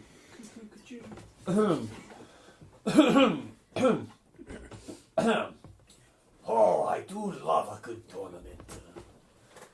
You would see a Tanuki man that looks rather important does make his way through. The crowd clears the way, cheering for him. Much excitement as he arrives. I'd probably whisper his old name Probably looking at him, You hear the crowd has small cheers. Danzaburo, Danzaburo. Woo! We love you! You suck! Someone says out there. Nobody in the crowd would be saying that unless it was one of you. But as he gets there, he sets up. You see, he snaps his fingers, and he has a whole little entourage that follows him. 2 larger men that seem to be about 6.5 feet tall, wearing these black, Secret Service-like suits. Ties. Well, so they would have the ties and all. He has full mafia vibe outfit, and the 2 men with him, they wear coverings over their face and these different masks. One has a Hanya style mask covering his face. The other would have a ogre style mask covering his face. And you would see he also has these two beautiful women that follow him around. Very beautiful faces, mostly covered, but they have black hair, and something that stands out is they do have foxtails trailing behind him. And they set up for him as he snaps his fingers. Pretty large table in front of him, this like ornate wooden fold-out table, and he takes a little placard on it and flips it over. Don Zaporo's betting ring is open for business. Please place your bets to your heart's desire. And you see a crowd begins to form as people go to place bets for the fights. The first fight that is up and open for betting is Vosh versus, can you roll me a D6? A D6? Yes. 6. A 6. All right. So you would see Vosh is up against this Aarakocra man who seems to be wielding a bow. Okay, ranged, huh? He has a very nice orange strife bow. As you guys start off on the map, you would get to choose a corner to start in. You can choose basically your side of the map, we're going to say is here. You can choose any of the posts to start at. I like this one. I love it. It's perfect. Probably Yeah. start right here. He starts opposite of you. For our listeners, he just found like a. I found a funny vulture. He's way oversized. And just like. So you'd start in the ring. Right. Yeah. Pretty much on a post is where you'd start. So you guys pick basically opposite of each other. So the way it will work for the Martial Strife tournament, as you do things in this, you have different options. As you do different attacks or moves, you do have the option when you do like regular attack actions or things to take an offensive action, which is just a straightforward attack on them. A reactive move where if your opponent happens to do a normal attack, you do a counter attack. So where you basically do an attack that's going to do more damage, but if they don't attack, it does nothing. A defensive action where if your opponent happens to attack you, you block it, but if they don't attack, you gain 1 AC for the remainder of the fight. So, how many can you do all in one turn? It would be, this is like each turn. Each turn? Okay. And then you could take a dodge action. If you take the dodge action and they attack, you dodge the attack. But if they don't attack, you get the option to move away from them without any opportunity attacks. Okay. So you guys can have that little cheat sheet out there for things you can do in melee combat. Again, the magic one's a little less complicated. It's a spell slinging tournament. Vosh, you start with 50 SP. Okay. Should I move all this just in case? Yeah, I'll just you do want. this. I mean, it's a 1v1 tournament. Okay, I'm I'm just- And so, I will say, as far as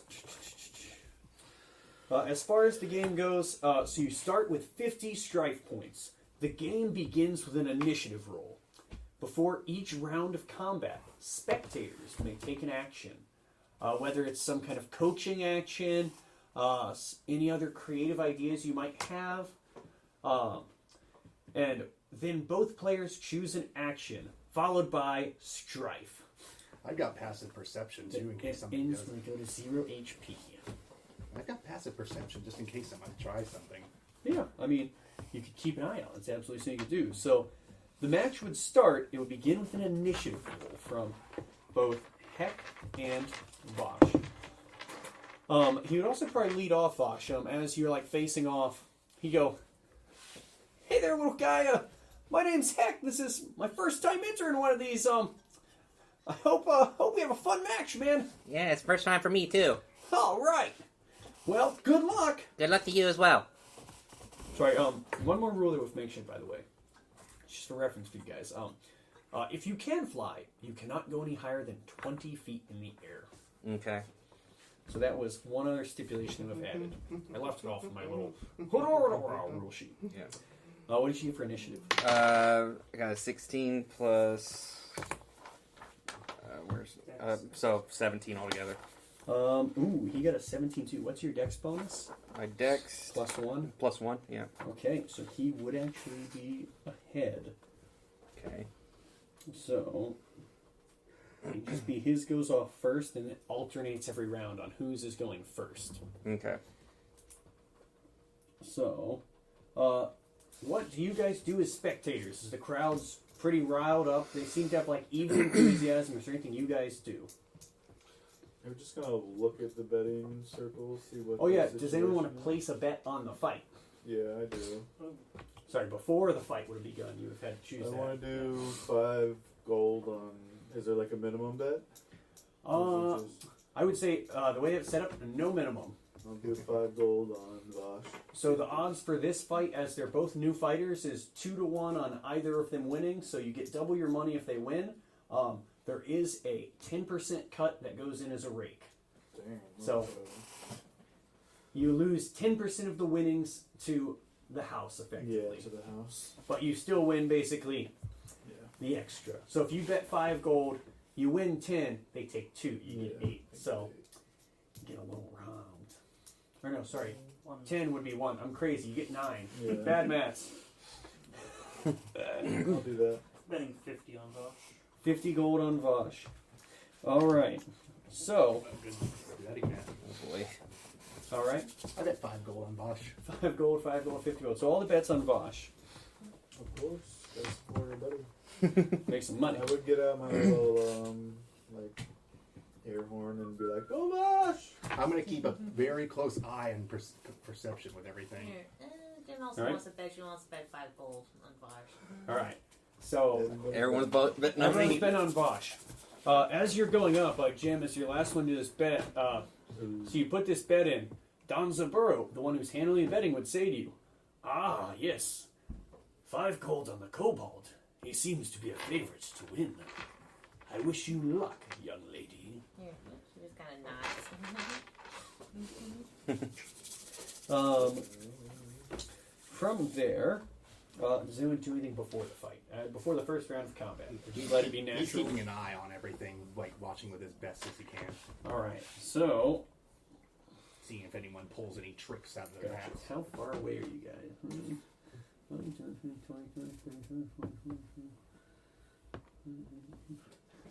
This thing. I really wish I could play music right now. Yeah. Has to be copyrighted. Or copyright free. So you're about 90 foot away. Copyright free. Perfect for Heck. He goes 5 foot in the air hovering. He locks in his action, which I have set. Vosh, what do you do as far as actions? As far as action, I'm probably going to move and be a defensive, like for a defense reaction. So are you doing a reaction? A reaction. reactive move or a defensive move? I'll be a reactive move. All right. So you move forward, what, the full 30 foot? Yes, full 30 foot. 10, 15, 20, 25, 30. So you set a reactive action, and as you do, he does immediately go to shoot one of these strife arrows at you. Because you have a reactive action, could you give me a D20 roll Okay. plus your attack bonus? That's going to be a 15 plus my attack bonus being for like the saving throws or stuff. No, your regular attack roll. Oh. So plus your bonus to hit. Whatever you're attacking with. In this case, it would be that strife sword. So it would be your strength plus proficiency. So strength So plus 7. plus 7 then. Yeah. So 22. Yep. So you guys watch. This big dart gets shot towards Vosh, but as he stands there ready, he deflects the bolt back towards him. Mm-hmm. Can you roll me a D8 plus strength of damage? A D8. As this bolt comes flying towards you with your bat, you just reflect So- it back towards it. That's an 8. It's a 4. There's a 4, but plus your strength. Yeah, 4 plus my 4. 8. 8. So 8 altogether. 4 plus 4. So you would see. Wouldn't it be 4 plus 7 because my No, your strength, not proficiency. You're not Oh, yeah, proficient. oh, okay. You're just So- your natural strength. Oh, my natural strength. Okay, yeah. So 8. So you would see that this bolt flies back into him, and you see what color would Vosh have picked for his weapon? A by the blue. way? Blue. Blue. Yeah. So you'd see coming from the other guy, orange little balls begin to fly off him as he gets struck, and his shield kind of breaks away. Okay. As he takes 8 points of damage. Then Vosh, you'd be the first to react. Does that make him go down any after he got hit by it? So you see, you guys actually do have, while this goes on, this little bar over your heads. No, I'm talking about hit him like where he's at. like no, his he altitude. does stay 10 foot in the air. Okay. I'm still gonna try to get as close as I can to him. All right, so you're the first one to move now. So you Yeah. move closer. Move closer and defensive. So you set up for a defensive stance. Yep. I'm going to. So you'd see, as you go in this defensive stance, you see he begins to weave around in the air in a dodging motion as neither of you attacks. So he will use this to move. He's going to fly 20 foot in the air, well, so an extra 10 foot in the air, and go an extra 10 foot this way, more away from you. But you, as he did not attack, do gain 1 AC. Okay. I'll just. So my armor class goes up to 19 for right now. Yes, I know. I know. That's why I'm. That's why. No, I mean us. Me trying to set the bird up where he's flying. So, does anyone in the crowd want to do anything as this goes on? I can't really do much of anything. All I can do is just pray to Hoar that he. I'm keeping an eye on everything, right? Yeah.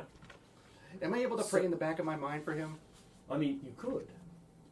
I mean, I'd say, give me like the. I mentioned be wisdom. Because you're doing like prayer, wisdom, and proficiency, right? What's a prayer roll? A prayer, wisdom, and proficiency. D20, wisdom, and proficiency.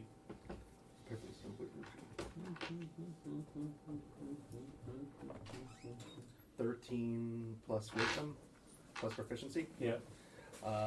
13 plus 3 plus proficiency is 19. It's really 19, like you're doing these like thoughts and prayers for Vosh. You're like actively, rooting for him with this intensity.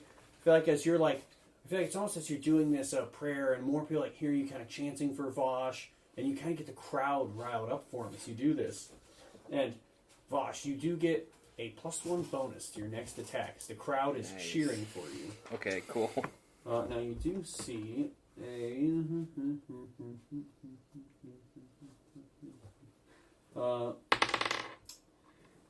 Sorry, I'm rolling 2 things. You do see a blue moat appears on the map as this round starts. Okay. As it is his go first. Do we know what the colors mean for those? You don't. Okay. You haven't spoiled it. Smash tournament. Well, I'm trying to figure it out. So. So there's a blue moat. He locks in his action. Okay. So I've already picked his. You choose yours. I'd probably do a reaction, but I'm gonna start moving towards that moat.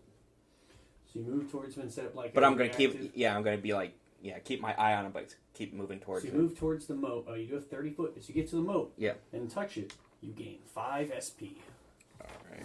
Cool. Also, you both did reactive attacks, Okay. so nothing happens. Got it.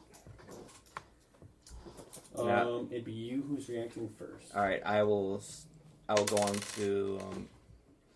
I'll start getting closer to him again and do another reaction.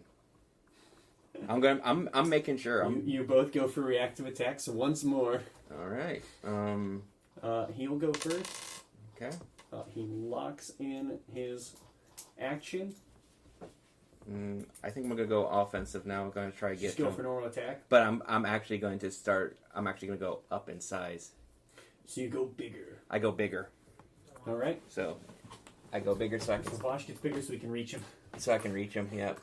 So just kind of jump up and go for an attack. Yep. You can see he dodges out of the way.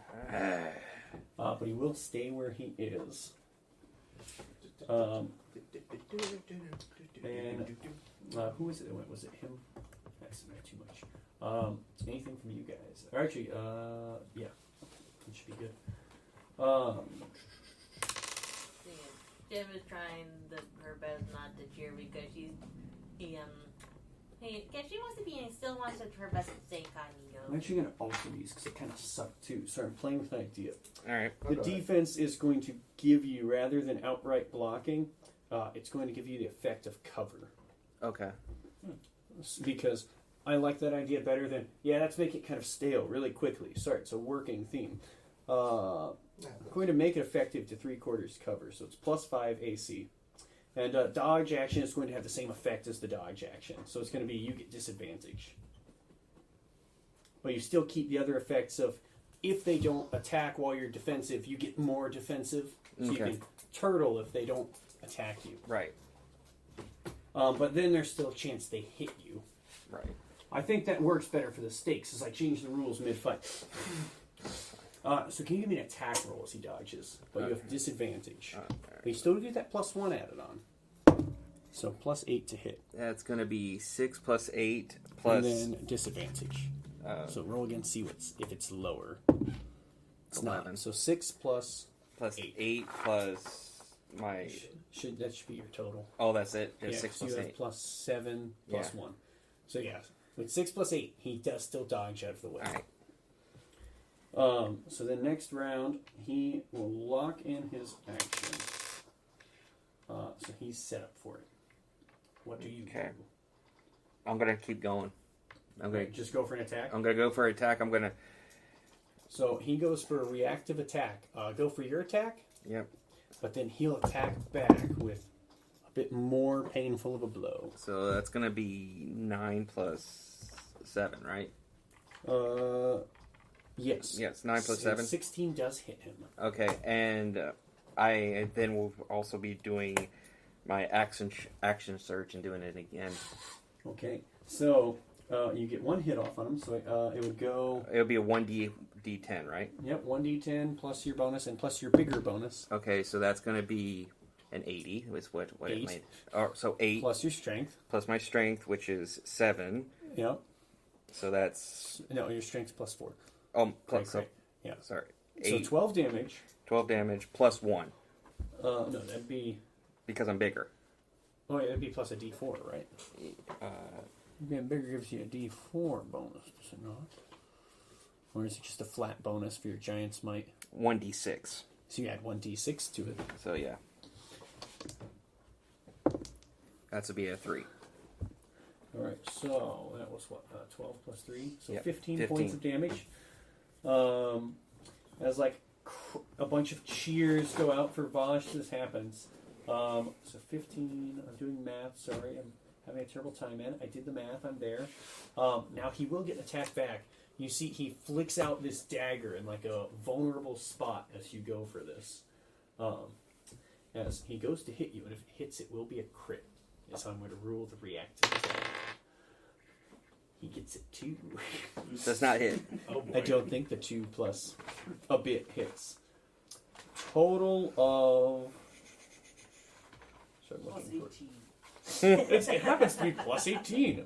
Yeah, total of 9 and no good. Huh? Yeah, no. Alright. So, then you go for an action surge to hit him again this round. Yep. Give me another attack. Alright. That's going to be an 18 plus 7. 18 plus 7. Actually, sorry, no, you have multi-attack, don't you? Yeah. No, I have extra attack. I have. Yeah, I was going to say, you have extra attack, right? Yeah. Even if you do 2 attacks. You do 2 attacks and then 2 more attacks. Yeah, that's what I was doing. Yeah, so give me a second attack. Okay. Well, so let's just count that as that one, seeing as I just what rolled was it? 18 plus 7. So You'll hit. we'll hit. You guys might have some well-placed money. Yeah. And then 14 plus... 14... No, wait. But wrong, you do wrong damage. one. Wrong one. Damage first. Yeah, sorry. Let's see if you need it. Yeah. That's a 10. 10 plus 4 plus a 4. d6. Plus a d6. So 14 4 plus plus 4. 4. 18 more points of damage. 18. Damn. Pretty good. You guys watch as like these orange orbs fly out everywhere. As this guy's like shield is beginning to crack on him. And then you action search. And I action search. Yep. I'm within striking distance. I'm good. So I got a 12 plus 7 12 to plus hit. 7. Will hit. Okay. I feel. See what he gets. 10 plus 4 plus 4. So that's 10 plus 4 plus 4. So, or no correction. Sorry. You're using a D100.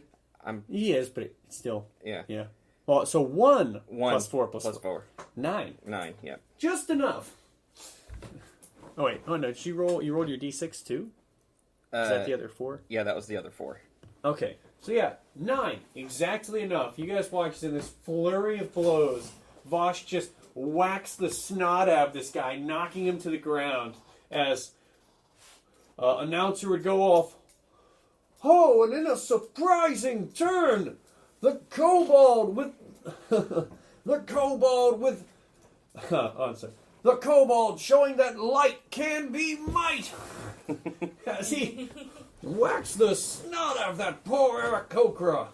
And I would go. I'm like, good go. He's And like dusting the dirt off of himself. all right, good do. Oh man, that was over quicker than I thought. Are you sure this is your first time? It's my first time doing Strife, but not combating in general.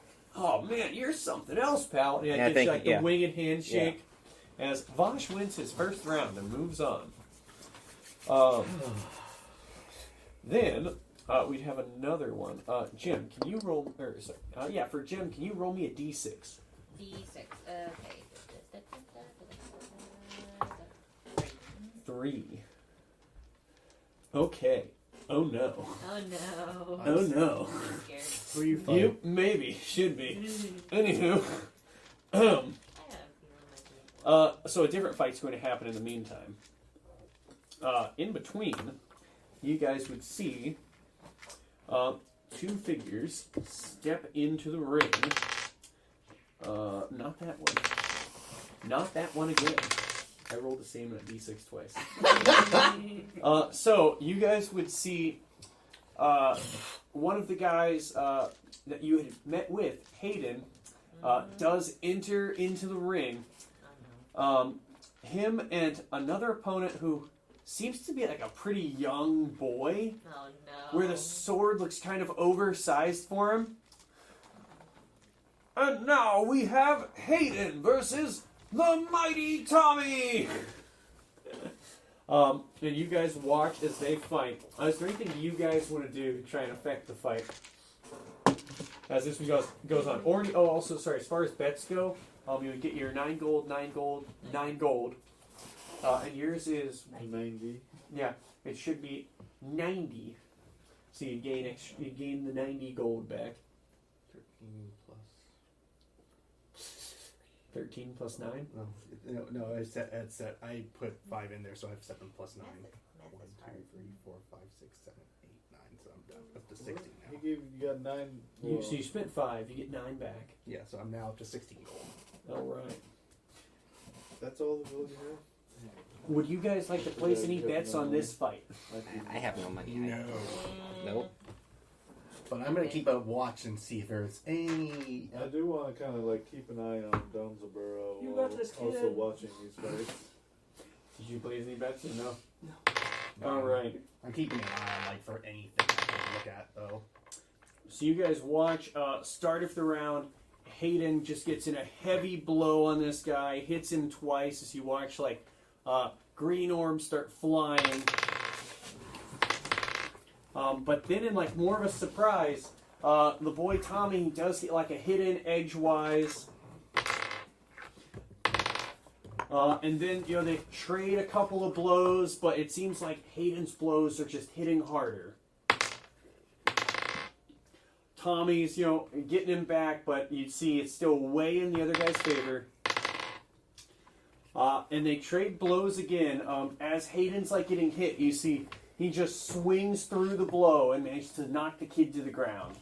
As after the exchange goes on, the Mighty Tommy has fallen. The Mighty Tommy is eliminated. Then... Was his color green? It was.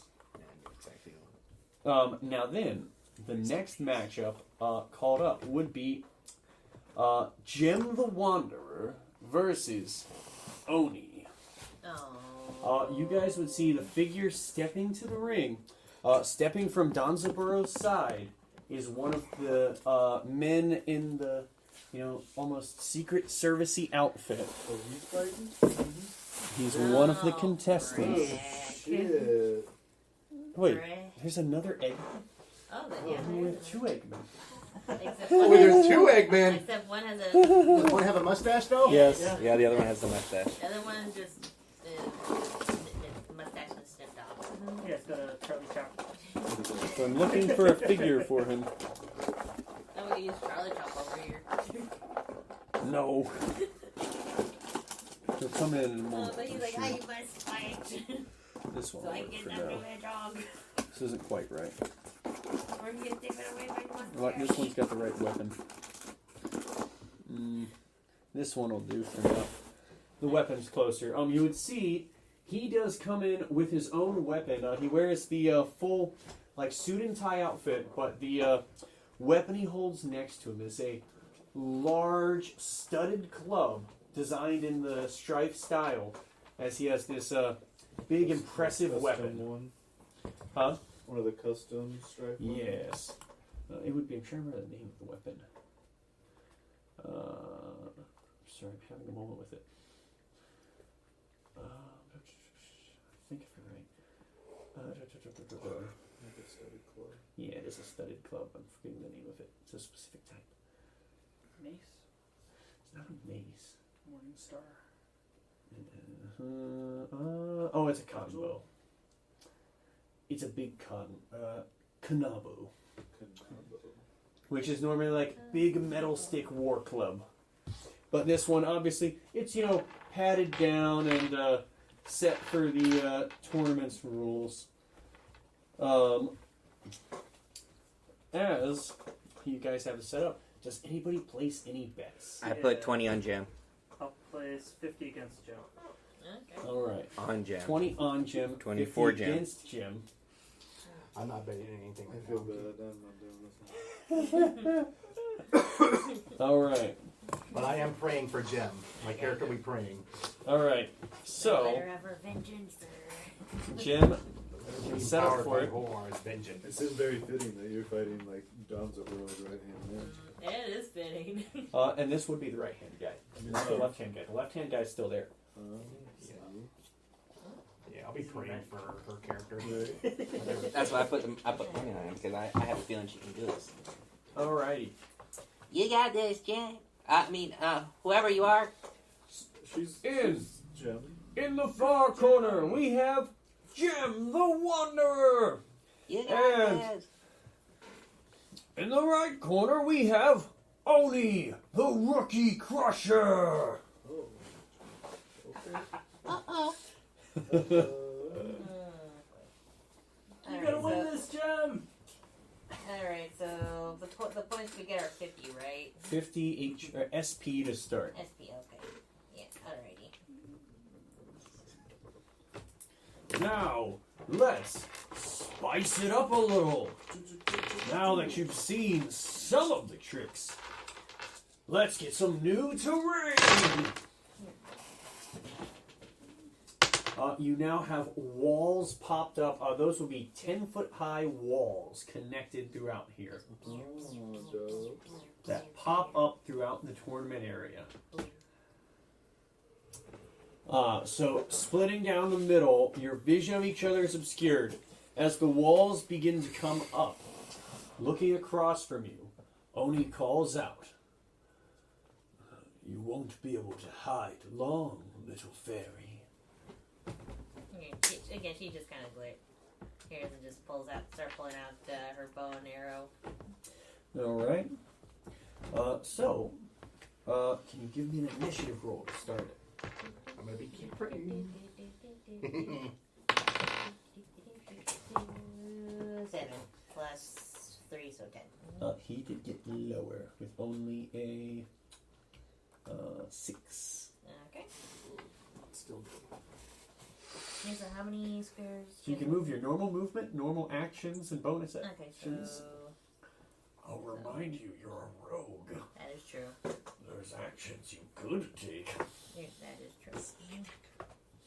So, You really don't want to forget your sneak attack in a 1v1 while you have cover. Definitely. I imagine. Oh, sorry. Actually, it would be Frog onto the sidelines, like whispering that over to you, going, "Flitty, don't forget, use stealth." here, He did say he wanted to be coaching. here. She just kind of like hikes back and go.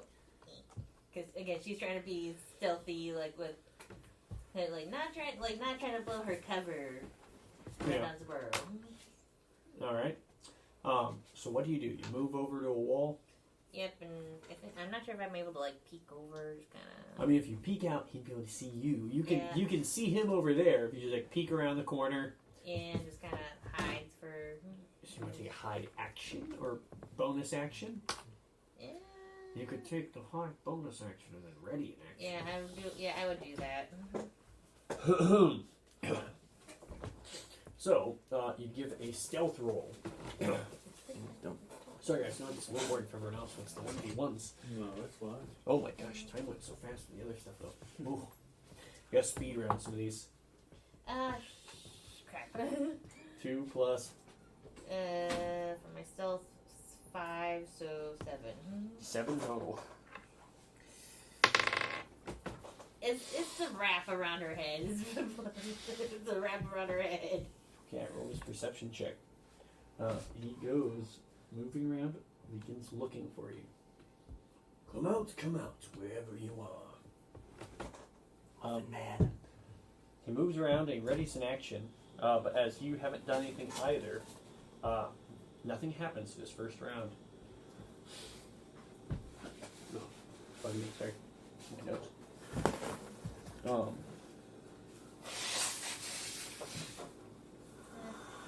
He'd be the first to go. So it's a new one. He'd be the first to start going.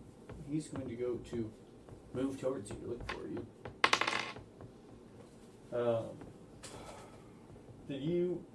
Did you ready an action? Sorry. I don't think I. Well, I'd say Probably. if you readied an attack action. I say probably a dodge action just in case. Okay. So, he would come over. As he peeks the corner, he will try and attack you. Dodge action would make these attacks have disadvantage. So, he goes for some attacks. You see, he does swing out with this club with 2 attacks. One is a 15 to hit. Oh, Yeah. sorry, with disadvantage. So, that is significantly lower. That's a 10 to hit. That misses. And then the other would be 16, or so a 16 is the lowest. Here, that 16 would hit. So he hits you for 12 points of damage as he strikes you with this powerful club. I'm praying. I'm praying for Hoar to give her strength at this point. All right. Give me another roll for it. Wisdom plus proficiency thing. Yeah. Let's see. 10 plus 3 plus 3, so that's 16. Not as strong, but Can I try praying for Bahamut for her as well? You're going for like actual prayers, like rallying the crowd or anything. Yeah, you can go for a prayer roll. You're going for the long shot one, but go for it. Yeah. So what would it be for me? I would say it'd be a D20 plus wisdom on this. Wisdom. Okay, so it's just gonna be a +1. I just wanted to make sure. It's a 17. Plus 2. 19. You mean +1? so it's an 18. No, sorry, plus 1. 18. No. It's a, It's a 16 + 1, which Oh, is it's a 17. 17. I am. All 17 total. He's hiding it behind the dice tower. I can't see. Jim, with all of the prayers going to you feel a slight boost as you get a +1 to your next attack. Alright. Just for the next attack. That would be your go. What would you like to do? Okay, well, let's see. Probably would like to kind of disengage like a couple feet and then try to hit him with my bow and arrow. Alright, so back up and just go for a shot with the bow. And like right here, and then shoot him with my bow and arrow. Alright. So you go for an attack. Yep. I believe in you, Jen. 9 plus In the regular dex and proficiency bonus, so plus 6. plus 6. Plus the one. That's 15. Oh, plus 1, yeah. So that's a 16 then. 16, unfortunately, does not. Darn hit. it! Darn it. Gosh darn it. So that'd be it for you. I don't think I'll be able to make a bonus. Once you disengage, then use 10 for the movement. Did you want to do anything else? I'm trying to like move Keep farther, moving. more far I'll away. remind you, you can fly. Yeah, that is true. I can fly. I can like. Yeah, you could fly directly up in the air 20 foot. That is true. And I need to borrow this room. That's fine, go for it. Jim flies 20 feet in the air. Yeah. Let's say he will go directly under you and go for an attack, throwing his club at you. Ooh. You watch as it sails up past you wildly and lands like a little bit off from him. Here, it would have been fun if it landed on top of his head. Actually, you know what? I'm going to rule it. I don't usually for nat ones, but it was a nat one. Oh. It lands on his head. Oh my goodness! He takes 1 point of damage, and the crowd's like roaring with laughter. You and your damn tricks. Here, you just kinda, Tricks, like, you just have bad aim. just kind of just like grabs your hand, does a thumbs down at him, just like just taunts him. All right. We slightly broke our rules. I was supposed to go. But yeah. So he's kind of locking in what he's doing next.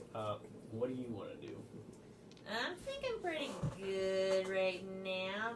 Probably my next turn I'll probably move a little bit more farther away and then try with my bow and arrow. Move farther away and keep tripping. How far away? Just this way? Like, yeah, just like a little bit, yeah, like there. Just 5 foot away and shoot with the bow. Yep. All right. All right. He does the same. So you're both just going straight forward attacks. He goes with the club. Goes to hit you with it. You again go for a throw and go to walk under you. Ooh. As you're trading blows. And it's a 17 to hit. That does hit. Oof. As he chucks it at you, kind of bumps off you. What is your attack? Here, my attack. 15 plus, what was it? 6. So 21 does hit him. Yeah. So it's trading blows. He does get max damage as his club strikes you, though. Here, oh, max. 17 points of damage. But what do you get? Okay, so Does the sneak attack work here too, or no? If she had somewhere to hide.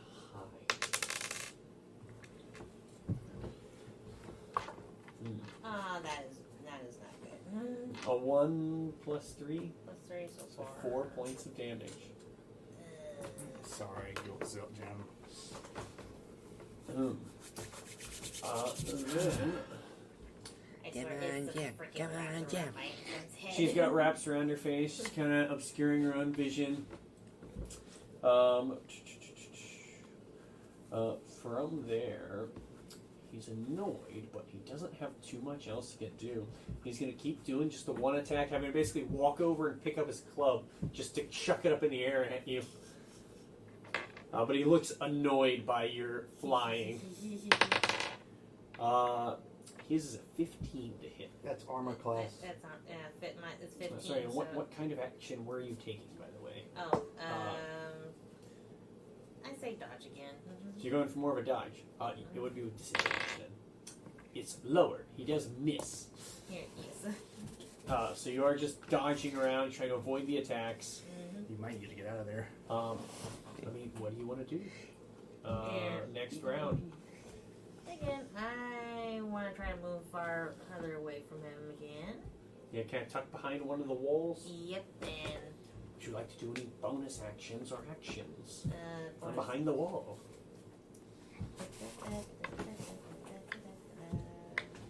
I mean, so cunning action, you could hide. Yeah, cutting action, yeah, and not sure. Yeah, probably hide. It's probably hide and.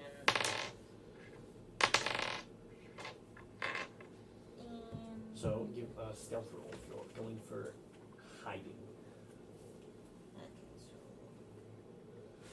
Okay, so let's see, the 11 plus 5 is 16. So 16. So, pretty steady. Then you would have, you want to ready an action as you go to hide. Basically, pop out, try and attack him if he comes by around. Yeah, probably like offensive. Yeah, so basically ready to action, attack him if he comes close. Yeah. I will say, he will approach. He saw you go behind there. He goes to look for you. He does spot you as he does a check to find you. So he would see you. So it would be a normal attack you'd have go off. Yep. So I'm gonna try it. 20. So 19. That will still hit. It's pretty good. He just have to use his action to find you, so he doesn't attack back this round. I don't think does their sneak attack work here or no? It wouldn't, because he did use an action to spot her. Okay, that makes sense. So he used an action to look for her as he was coming around the corner, so it's just a normal attack. Okay, I'm sorry. But he doesn't get to attack this turn. Alright, yeah, so attack with my bow and arrow Yep. again. 8. 8 plus 3, much better. Yes. So you see red little orbs begin flying off of him as the tides looking more in Jim's favor. You got it. Hear Jaster booing from the background. Come on, Jim. Come on, Jim. Next action.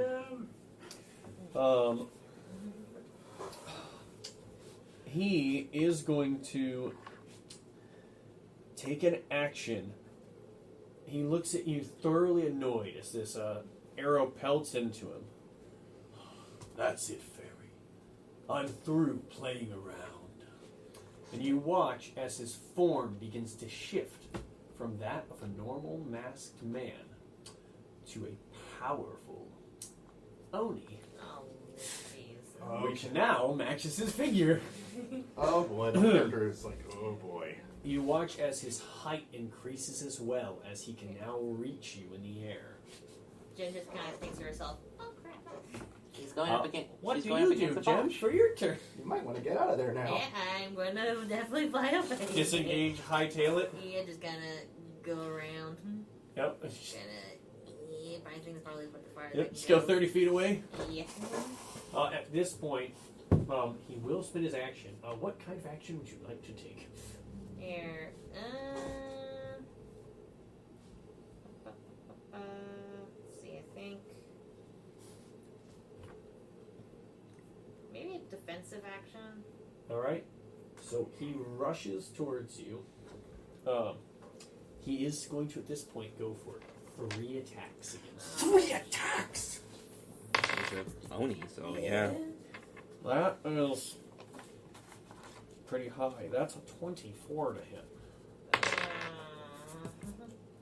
I think she's out. That's a 23 to hit. Yeah, that's game over, I think. at That this- one's a 17. I'm going to roll the damage. You're at, what, 21? Yeah. Oh, hey, that's actually at 1. That's only 6 to hit. Or 6 damage, sorry. And the other one is, that's 15. Oh my gosh, that's just. She had just 15 left. So you watch, he transforms in this powerful form, and with 2 powerful blows, slams Jim out of the air as all the orbs go flying. But at least hey, at least he showed his form, so if we ever fight him in real life, we know what he can do.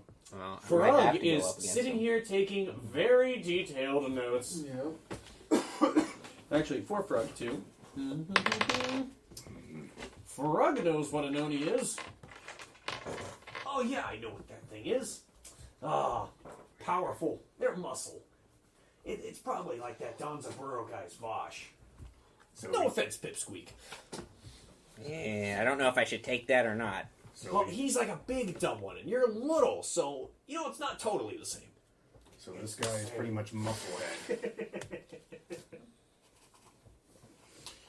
Oh man, it would have been cool if she won.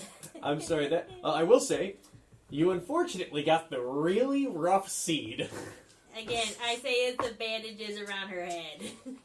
Yeah. How close was he to being out? I'm kind of curious. 34 SP. You can see it's like displayed over their heads. Yeah. So he was like over half still. Shit. You see he shifts down to his normal form. He turns away from Jim and just does like a very, a formal bow to the crowd and then walks his way out of the arena. It's okay, Jim. Even though you lost, we still won. Good try, Jim. As the arena clears. Yeah, but you get your money. Yeah, so you guys lose your bets. Jaster gets I don't care. 90 gold. Yeah, and Jim That's why I did 20. I'm like, okay. Jim just kind of glares at Jester like, how dare you bet against me? You see him like at the gambling table, 2 Donzaburo collecting winnings. Donzaburo would say, "Oh, you have a very keen eye. Your lucky day." It appears so. Oh, well.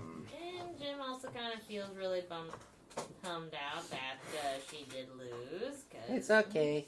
You, It's prop weapons. You're at your full strength. yeah. Yeah, I know, but just means he'll just lost her chance of winning the tickets to see Donzaburo. Well, we got 3 more tries. Now, be fair, too, that wasn't even listed on the prizes. You guys were just kind of hoping. Oh, yeah. Mhm. I thought we were... Some random guy had told you guys It's a maybe possibility. you'd have a chance of, getting his interest if you win. Okay, Yeah. Okay. So we don't know if it's a sure thing or not. It's possible, though. So, after that, it'd be one more round of, the martial thing, which I'm going to roll real quick. The next round you would see is a Haragon woman and a frog man. Oh. You could roll if you recognize what the frog man is. Bullywug. Huh? A bullywug? That was a good guess. Hanu knew. Well. It is an awakened frog. He's a bullywug. I got it. I got a 17 plus. What was it again? He is a bullywug. Bullywug? He is. I got a one. It's just basically a frog really person. big toad. I like that you went toad now. Do you guys want to place any bets on them? So it is Nope. a very fit-looking Haragon woman and this frog man who seems What's the a frog. Haragon? Like a rabbit lady? Yes. Oh, this is Bunny Hops. Julie Hops. Julie Hops. Yeah, I had a feeling that was going to be. You see, I'll put 5 on. you Julie see, Hops. she has. I'll put 5 on Julie Hops too. She also has a special weapon that she has brought with her. So You she's see- experienced. She has shin guards that have been set up with the padding, so it looks like the Muay Thai shin guards where they're padded all over. Shit. Oh boy. And the bullywug carries one of the large strife axes. I'll put 5 on Hops. All right. Same here. No. Are you betting anything, Jaster, or no? Yeah. 50 on the... Putting 50 on the frog. All right. Oh my gosh. So, I'm going to run and gun announcer this as they go. So, first interaction, you would see Julie Hops starts off strong with a powerful kick attack, but you see the frog man, he seems to pulse with this surge of energy as he seems to absorb the blow pretty well. I'm looking for a thing. Ooh, but that is a decent amount of damage. Sorry, quick maths. Then they go into the second round of attacks. This time trading a blow. That would do hardly anything to the frog man as he eats the blow like a champ. Hype the crowd up about the frog. Alright, so for the next round, hype him up about the frog. The frog does get a pretty heavy blow in edgewise. Oh boy. So it looks like currently with one blow, the frogman has actually flipped it around as you can see damage-wise. First hit on the frogman only did 6. The second hit she did only did 1 point of damage. As he manages to hit her for a whopping 16 points of damage from one attack. Yes. I guess looks gonna be deceiving. You're hyping him up about the frogman? Yep. Can you give me a persuasion check? 23. The crowd begins cheering his name. You and your money. Frogert! Frogert! Frogert! As they go for the next attack, he will roll with advantage. Which he needed. Oh! Oh! He didn't do great with the advantage. Oh gosh. He has 2 attacks, so let me see for the other one. Okay, well, he gets some in, edgewise.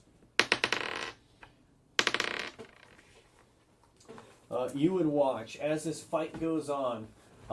He would wind up with 2 powerful swings of the axe, knocking the rabbit lady down to like her last 5-6 health. While he takes another blow, another couple of kicks, and only gets knocked down about 10 more points of damage. Oh boy, so I think it might be game over now. As it goes to like this last series of attacks, he actually, that's a heck of a turnaround. Hang on. He misses both attacks, and she gets a crit on one of hers. Oh! Hang Like on. I said, you never know. Hang on, crunchy crits now. I gotta do math at this point. It's like dog fighting. Hang on. Bark, bark. What's more like boing, boing, boing, boing, boing. 10 plus 3, 13 plus 10, 23. Yikes. Hold on. So she's at 6 HP, but the problem is, okay, so he takes 13, 23, halved. I'll make 20, the other one with another. So he is still at 15 health for the frogman, even though she's railing into him with the blows. I would start cheering to her. I'm like, you got him on the ropes. Keep going. Keep Give me a going. persuasion check, Vosh, as you root for the other person. Okay. I'm rooting for her. Oh crap. Root for Julie House. Yeah, it's a 15 Beats plus the hair. persuasion, so that's plus 2. So that's a 17. 17. You see the crowd starts cheering for her again. You're cheering for him, right? Yep. Give me a persuasion check. Oh, jeez. You got him on the road. That's only 14. 14. So I'd say Vosh is coming in clutch. She does get off these 2 powerful attacks. The frog only hits a second one, so as they're trading these blows, that is 9, half down to 4, puts them to 11. They hit at the same time. I'm going to see who does what. Oh boy. The frog hits for 12 points of damage, which will be enough to take her out. But she hit another crit off of Oh! I'm checking the crit damage. So that'd be 10 points of damage plus another. So 13 plus 8, 21 points of damage. The half down. The frog stays up with 1 HP. No! So you watch, he goes down to 1 SP as with this, they trade these blows at the same time, and she just gets knocked down as all the orbs fly out. She springs back up, chipper and energetic, with just a, oh man, I was sure I had it that time. You almost. Well, good luck to you. And she, gives him like the little handshake, and then kind of slime on her hands, wipes it off, makes her way out of the ring, waving to everyone. Yeah, so like, you almost got him. The frog just raises the axe above his head and lets out a mighty croak. So you got a barbarian to deal with too. Yeah, it seems like a barbarian. It's for like Wario. Actually, so yeah, the way that would go, So we got Roni, Vosh, and this frog guy. it would actually be. So I will say it would be Vosh versus Hayden and Oni versus Vrogert. But before we get towards that one, let's switch to our spell slingers because they've been waiting way too long. I'm scared. Who wants to go first on the spell slinging side of the tournament? Okay. You can use my Jaster. thing if you need to. I have a. Can you roll me a d6? Just pick your opponent. Oh, that's right. for the random bracket. 3. 3. So, as you enter the ring, you see just nonchalantly, very, very passively, waddling in from the other side, tiny stature in these all black robes, is a familiar I'm face. very nervous. As Vivi is up against you. Oh no, Vivi. Vivi! Oh, that little. Yeah, the little corvid beaked looking person. You haven't seen behind the robes. You just see like the bright colored eyes and the beak poking out. Oh, this is gonna be interesting. Betting 100 gold for myself. So you like rush over to the table. I got this one. At least you're I making would a lot say- of money. Now that's some good confidence. Now, if you were betting against yourself, I'd be a little suspicious. I imagine you probably would be. But who would do that? I'm also gonna. It wouldn't be my first time seeing. I'm also gonna put 100 on Jeff. I'm gonna actually put 20 on him as well. I'll put 10 on him. That is like. So you're wagering. Everyone's put money down Jaster. Let's see. I'm going to do. Okay. For me, I'm betting the other guy because he bet against me. I'm going to say. I think Frug. I'm going to roll if I think you would or not bet for Jaster. I think like the way he's been like watching him and eyeballing me go. Jaster, this guy I've seen kill and rip lots of people's faces off, or this teenager. All right, I'm putting 19 platinum on Jaster. Holy! That's crazy. I like his odds. Yeah. Oh man, still enough to round it up. Hey, you want to spot me a platinum, Jaster?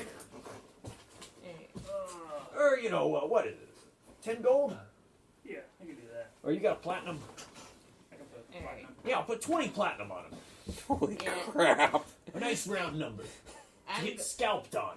Thanks a lot, you. Why, Don's a burrow fellow. Alright, Jim Oh. just what 10 for the other. Wasn't that guy, your friend, Wanderer? Here. It just kind of grunts. Hugs Wall in her mind. She's like that jerk bets against me. Ah. Strife between friends. You love to see it here.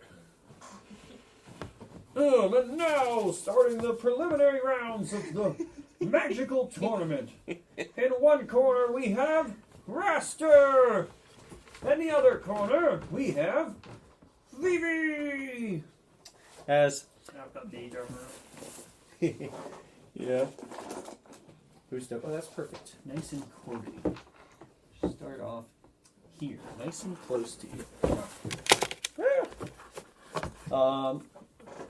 So this one will be straight initiative, spell slinging tournament. Just alternates who goes first. Actually, I can't see 2 turns back to back. No, it'll just be straight initiative, I think. Spell slinging is a little tougher for it.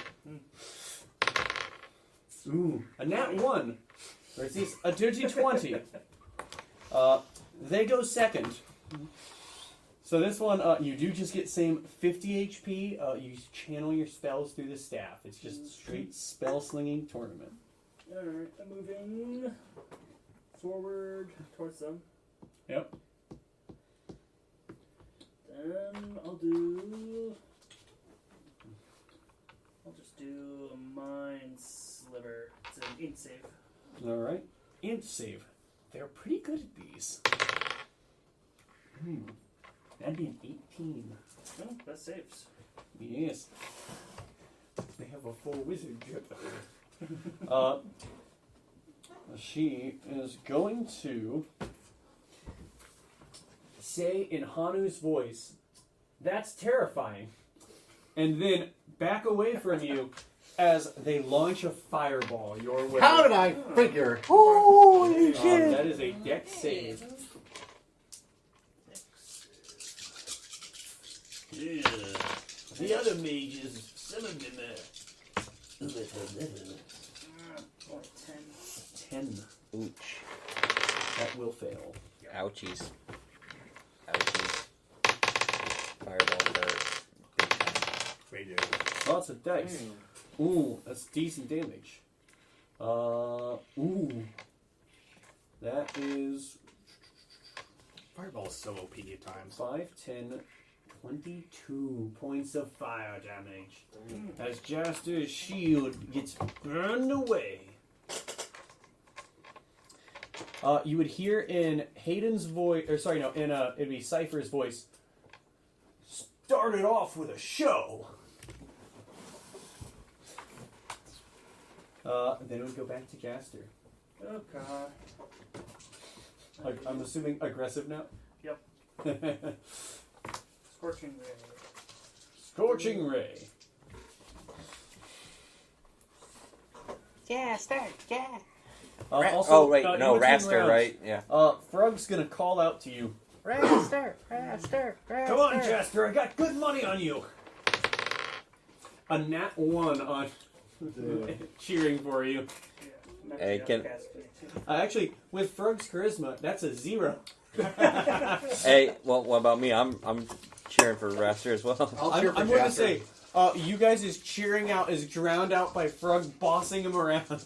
Alright, so yeah. I cheered, Upcast so- is Scorching Ray. It's 0.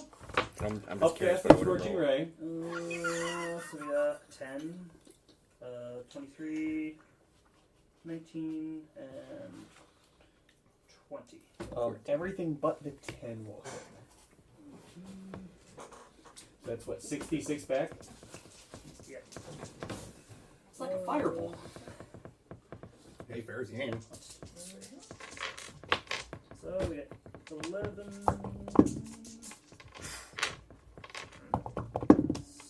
Oh gosh. 12, 16, 18. 18 points of damage back to him. No, it's just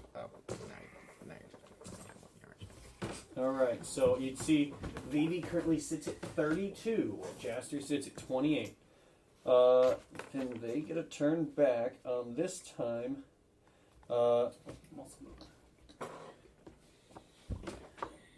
they see as you get closer to them. They cast a spell where you see their body begins to coat with rime and frost.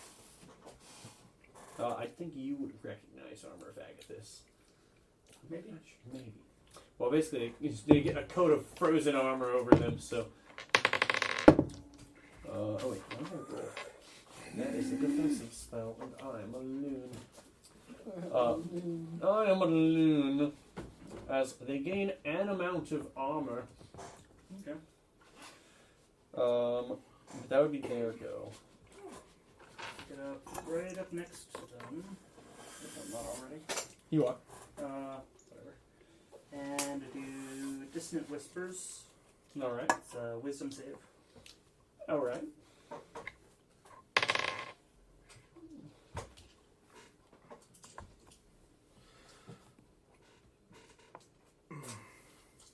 Oh, sorry. That would be a 15. Does not save. So it takes 9 damage. And then it flees. Okay. I just need to check one thing.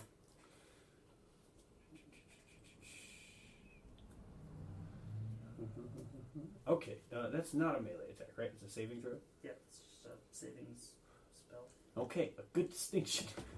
So it gets soaked up by the armor of Agathis, but it doesn't explode in your face because it's not a melee attack. So, good to note. But then they use their reaction to run away. So, how far do they run away? Or is it just up to their movement? I think it's just that they...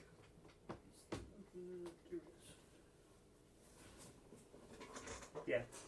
So, they run away. I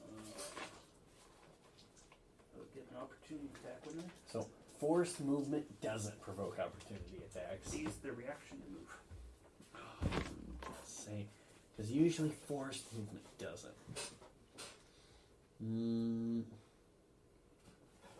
Excuse me. Ow. Yeah. Okay, no. Yeah, because it triggered, because off of their reaction to move, yes, it would. So you do get the opportunity attack. Alright. I'm going to do chill touch. Yeah. It's only a 17. Only a 17 does hit on the mage. Good. The squishy boy. Like Less it's than average. 4 damage. Ooh. Well, that's a little bit. yeah. So you see, their SP does not move. It says icy armor does still soak up the damage. They must have upcasted that. Well, they definitely didn't cast it at level 1. Excuse me. I do their stuff. Yes. Yeah, you see a little bit of this frost still covers them. She will turn back towards you and get in a line with you as she casts through the staff a lightning bolt spell. Damn, this girl is. Legit. I will say, reference-wise, they look like black mage.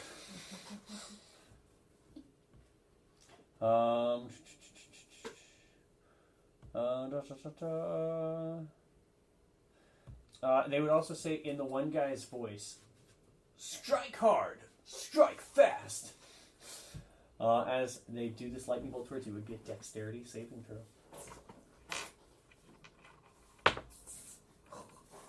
15. It's 16 for the save. Almost.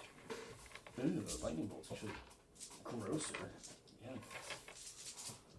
Let's hope for below average for old Jaster. I don't think it was. Oh. Oh boy. I'm sorry.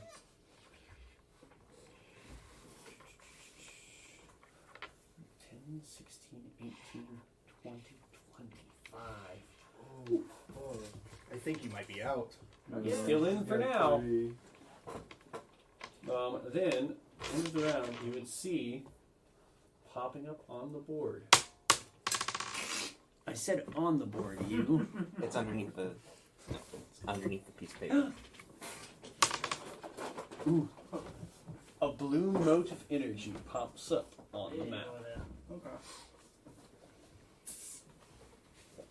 It would go back to Jaster's go. Does anyone want to do anything in between? I'm gonna keep cheering for Jaster. Cheering for Jaster. Raster, I mean. Raster. She said Raster. praying. Yeah, I say Raster. I mean, praying, my bad. So You go for it. Oh yeah, let's see what he does first, actually. I got a 13 plus 2, so 15. 15. I'd say you get like a +2 bonus. You Am I able to pray or nah? Okay. Doing a scorching ray. That's probably not on it. Okay. That'd be a +2 bonus to each then. Nice. Normal scorching ray. That makes the math a little easier. Ooh, And that it's a 20. crit. And The other two lowest will one be is a enough. 14. By 14. Should be higher. Oh, than 14, 24. Yeah. 24. Or 22. 22. Wait, what is 20. it? Yeah, plus bonus. Yeah. It's a lot. So it's at 8d6. Or no, the first two are max, so it's 12 plus 2 more d6 for the crit. Okay. So the crit first, if you want. Yeah. Keep track of it. So 12 plus.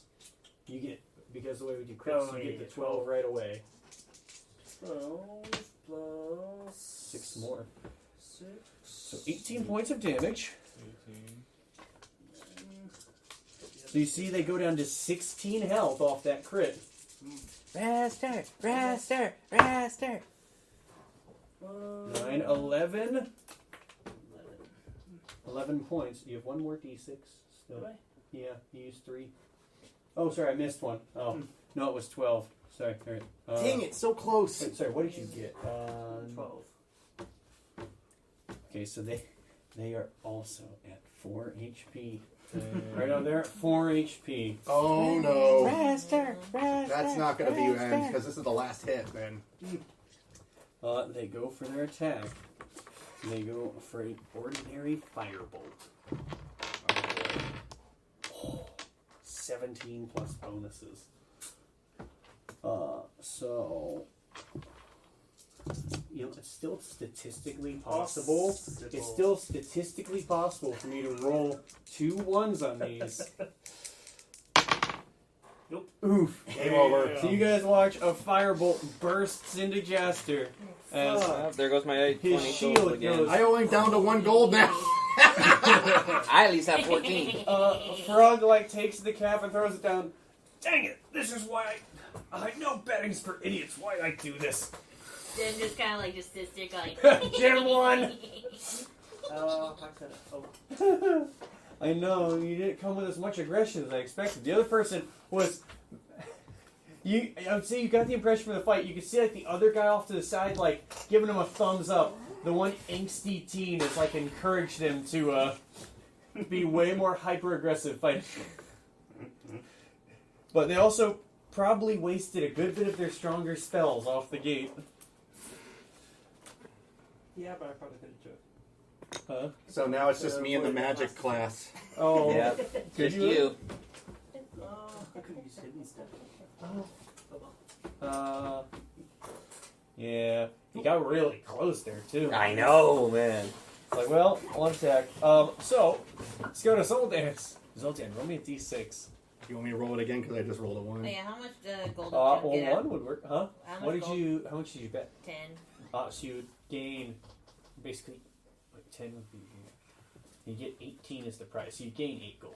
Oh, yeah, she actually. Okay, so I guess I'll keep the 1, I guess. Alright, so I bet 10.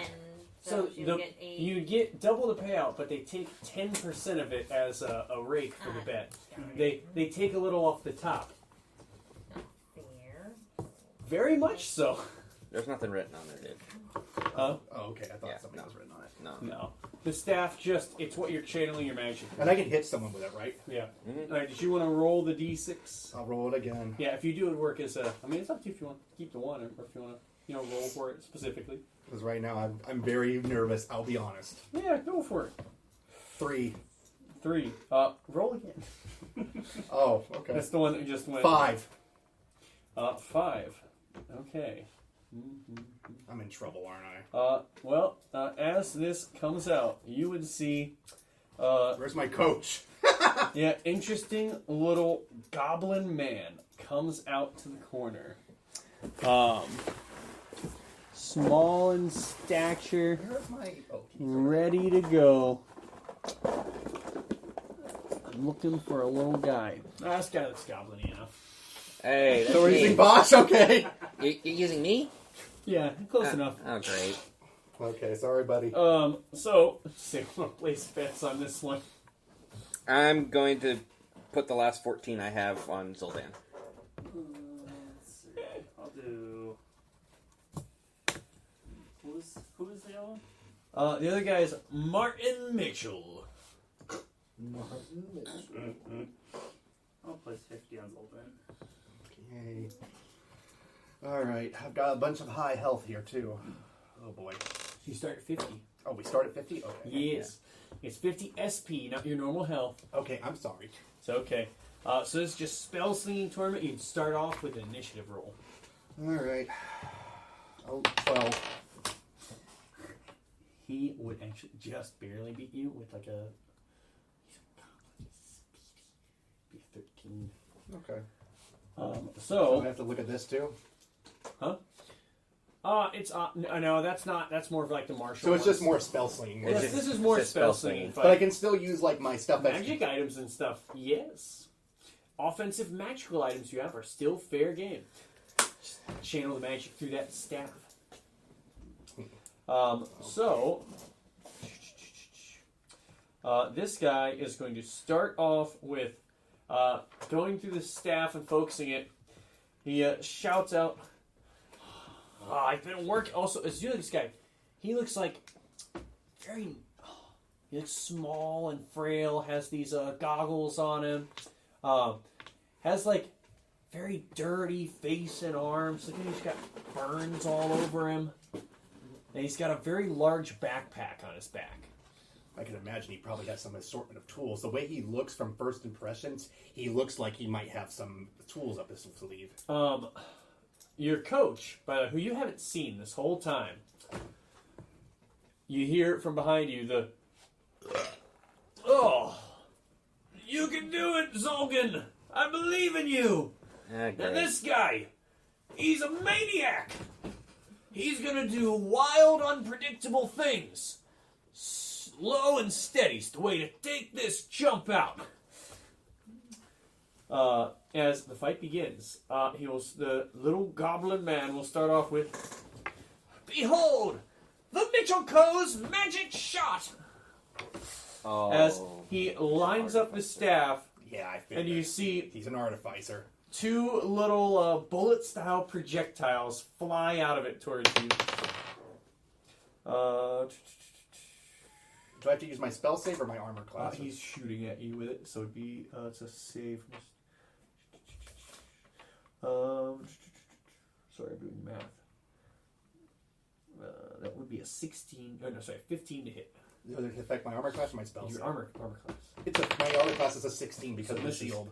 You see, one shot just pings off your armor harmlessly, and as he goes for the second shot, the energy, you see he's holding some kind of, basically a gun, right? Yeah. In his hand, but he's channeling the energy of it into the staff, and you watch as he does it, it blows up in his face with a nat 1. Oh, goodness.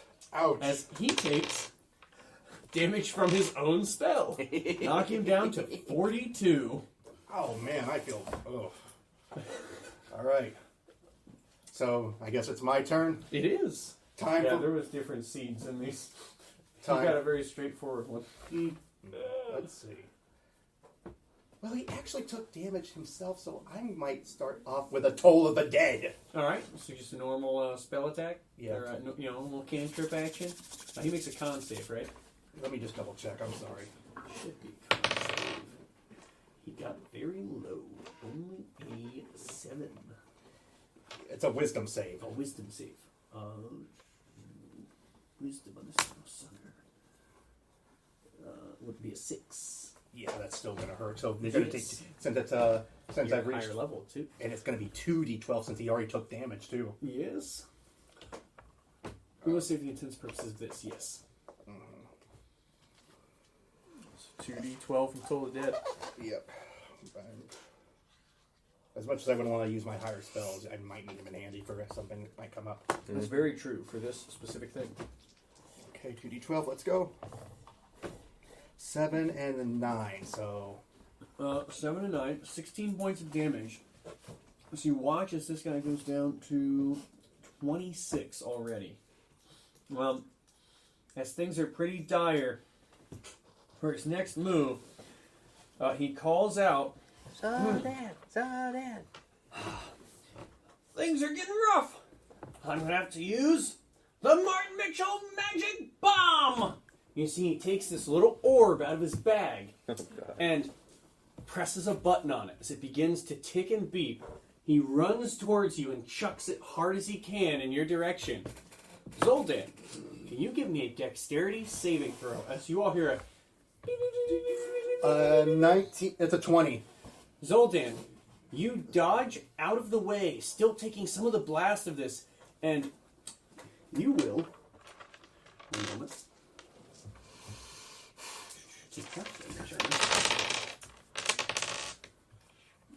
Zoldan, you will take 23 points of damage to your health. As immediately the ref will cry out, "Hold the fight! Hold the fight! Okay. Foul play! Mitchell, you maniac! You have to channel through the staff, you lunatic!" As you take actual damage, and your opponent is disqualified. Oh my And you goodness! win by default, but you do take actual damage as he has thrown a grenade at you. Oh, Lord. So Zoldan comes out scorched up. The little, what color would you have picked? What, my store? Well, your staff. It would probably... What colors were there? I forget. Pretty much anyone you wanted. Can there be a cyan blue? Yes. Okay, it was a So cyan. Zoldan's still got the full shield on him and the whole health bar, but he's just burned all over. Smoke coming off of him. Alright, so he technically won, so He does win. As anyone goes to collect their bets on this round, Danzaburo would point to a small piece of paper stuck on the table where it reads in very fine print, "Any foul play renders all bets null and void." Oh, son of Yes. a! You get your money refunded for the fight. Okay, so we just get our, Okay. our money back. Okay, good thing he doesn't take it. No. So 14. You I'm get back. your money refunded back, but you don't gain anything from the fight. Okay, that was a freaking grenade he threw. Goodness. Yes. Straight up He was a grenade. psychotic artificer. Half damage. Gee, what? Huh? That was half damage. That was half damage, yeah. Wait, sorry, what did I say he took? I don't think I halved that, no, Oh, sorry. I took like My bad. Yeah, that was full damage, sorry, not half. Okay. You should have taken half of that, my bad. It Psychotic was in the moment. But that was for like your real health, not Yeah, for your your actual health. Okay, hold on. Actual health. 2 minus, what was half of 27? Do that. 13? You got it on your phone with it. So I'm down to 49 health here already. Wow. Yeah. You took the actual blow.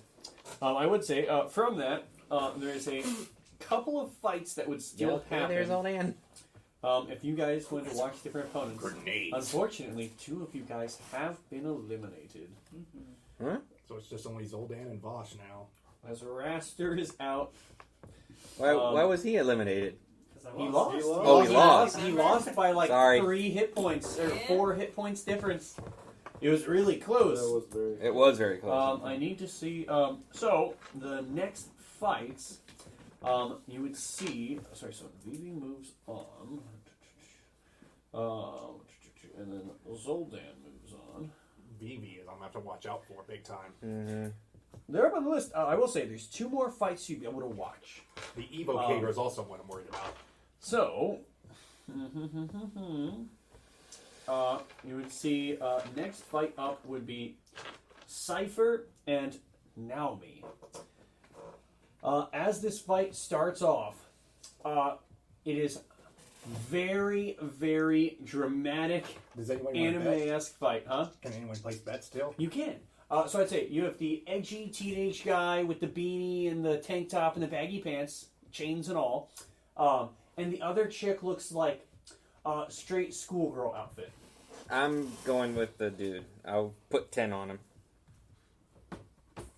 Alright, so you're putting 10 gold on the dude. So the dude's Cypher. Cypher, yes. Alright. I like Snooper. Yes. Alright. So you're betting on Cypher. Anything for you guys? You're good. I'm good. Gem's good. So as they start off the fight, you would see Cypher begins with this powerful spinning sword attack as blades rotate around him and he begins to close in on her. And the girl, Naomi, begins to undergo full magical girl transformation. What? As you see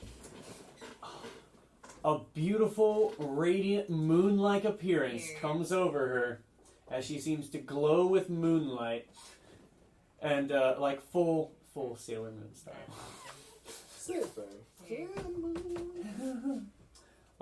Then she will bring down. So you see, she brings down a moonbeam on him as he closes in and starts attacking her with these swords. They look pretty deadlocked, but Cypher's got a bit more damage on him.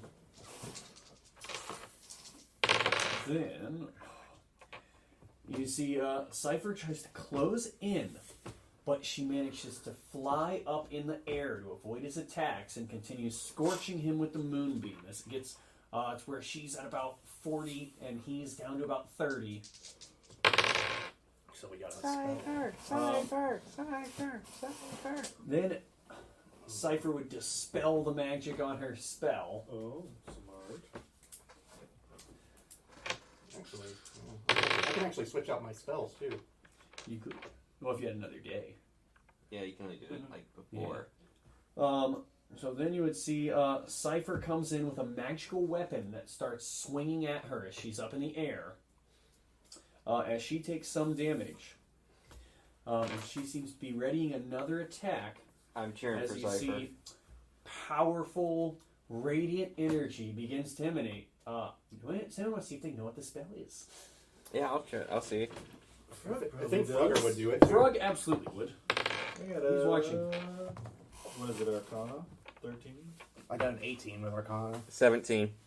The 17, 8, and 18, you would be like recognizing spells. Frog calls out, "Holy cow! She's firing a sunbeam!" Sunbeam? Holy as- crap! She starts crying out, "Get ready for my ultimate attack!" Cypher will attempt to counterspell the attack. Yeah, smart. He fails. No! You guys watch as this sunbeam bursts out, knocking him to real low health. He's on the ropes. Come on, Cyber, you can do it! It'd be close to the difference of about 30 to 5 health. He's like really low. And That's a 6th level spell, too. She did say ultimate attack. Ultimate. Surrender to the power of the sun. Oh. Cypher dispels the sunbeam and then continues wailing on her with this magical weapon. And then, I think. So 1 second.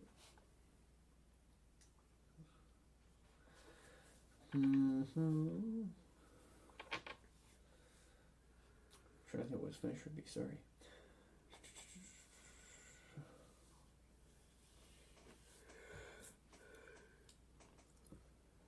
I know I've like killed the climax there. It's almost time for us to leave soon. I know. I'm gonna wrap up 2 quick ones. Yeah, I think honestly at that point, Cypher would probably just go for. He more or less, you guys would see, he kind of notices how dire the situation is.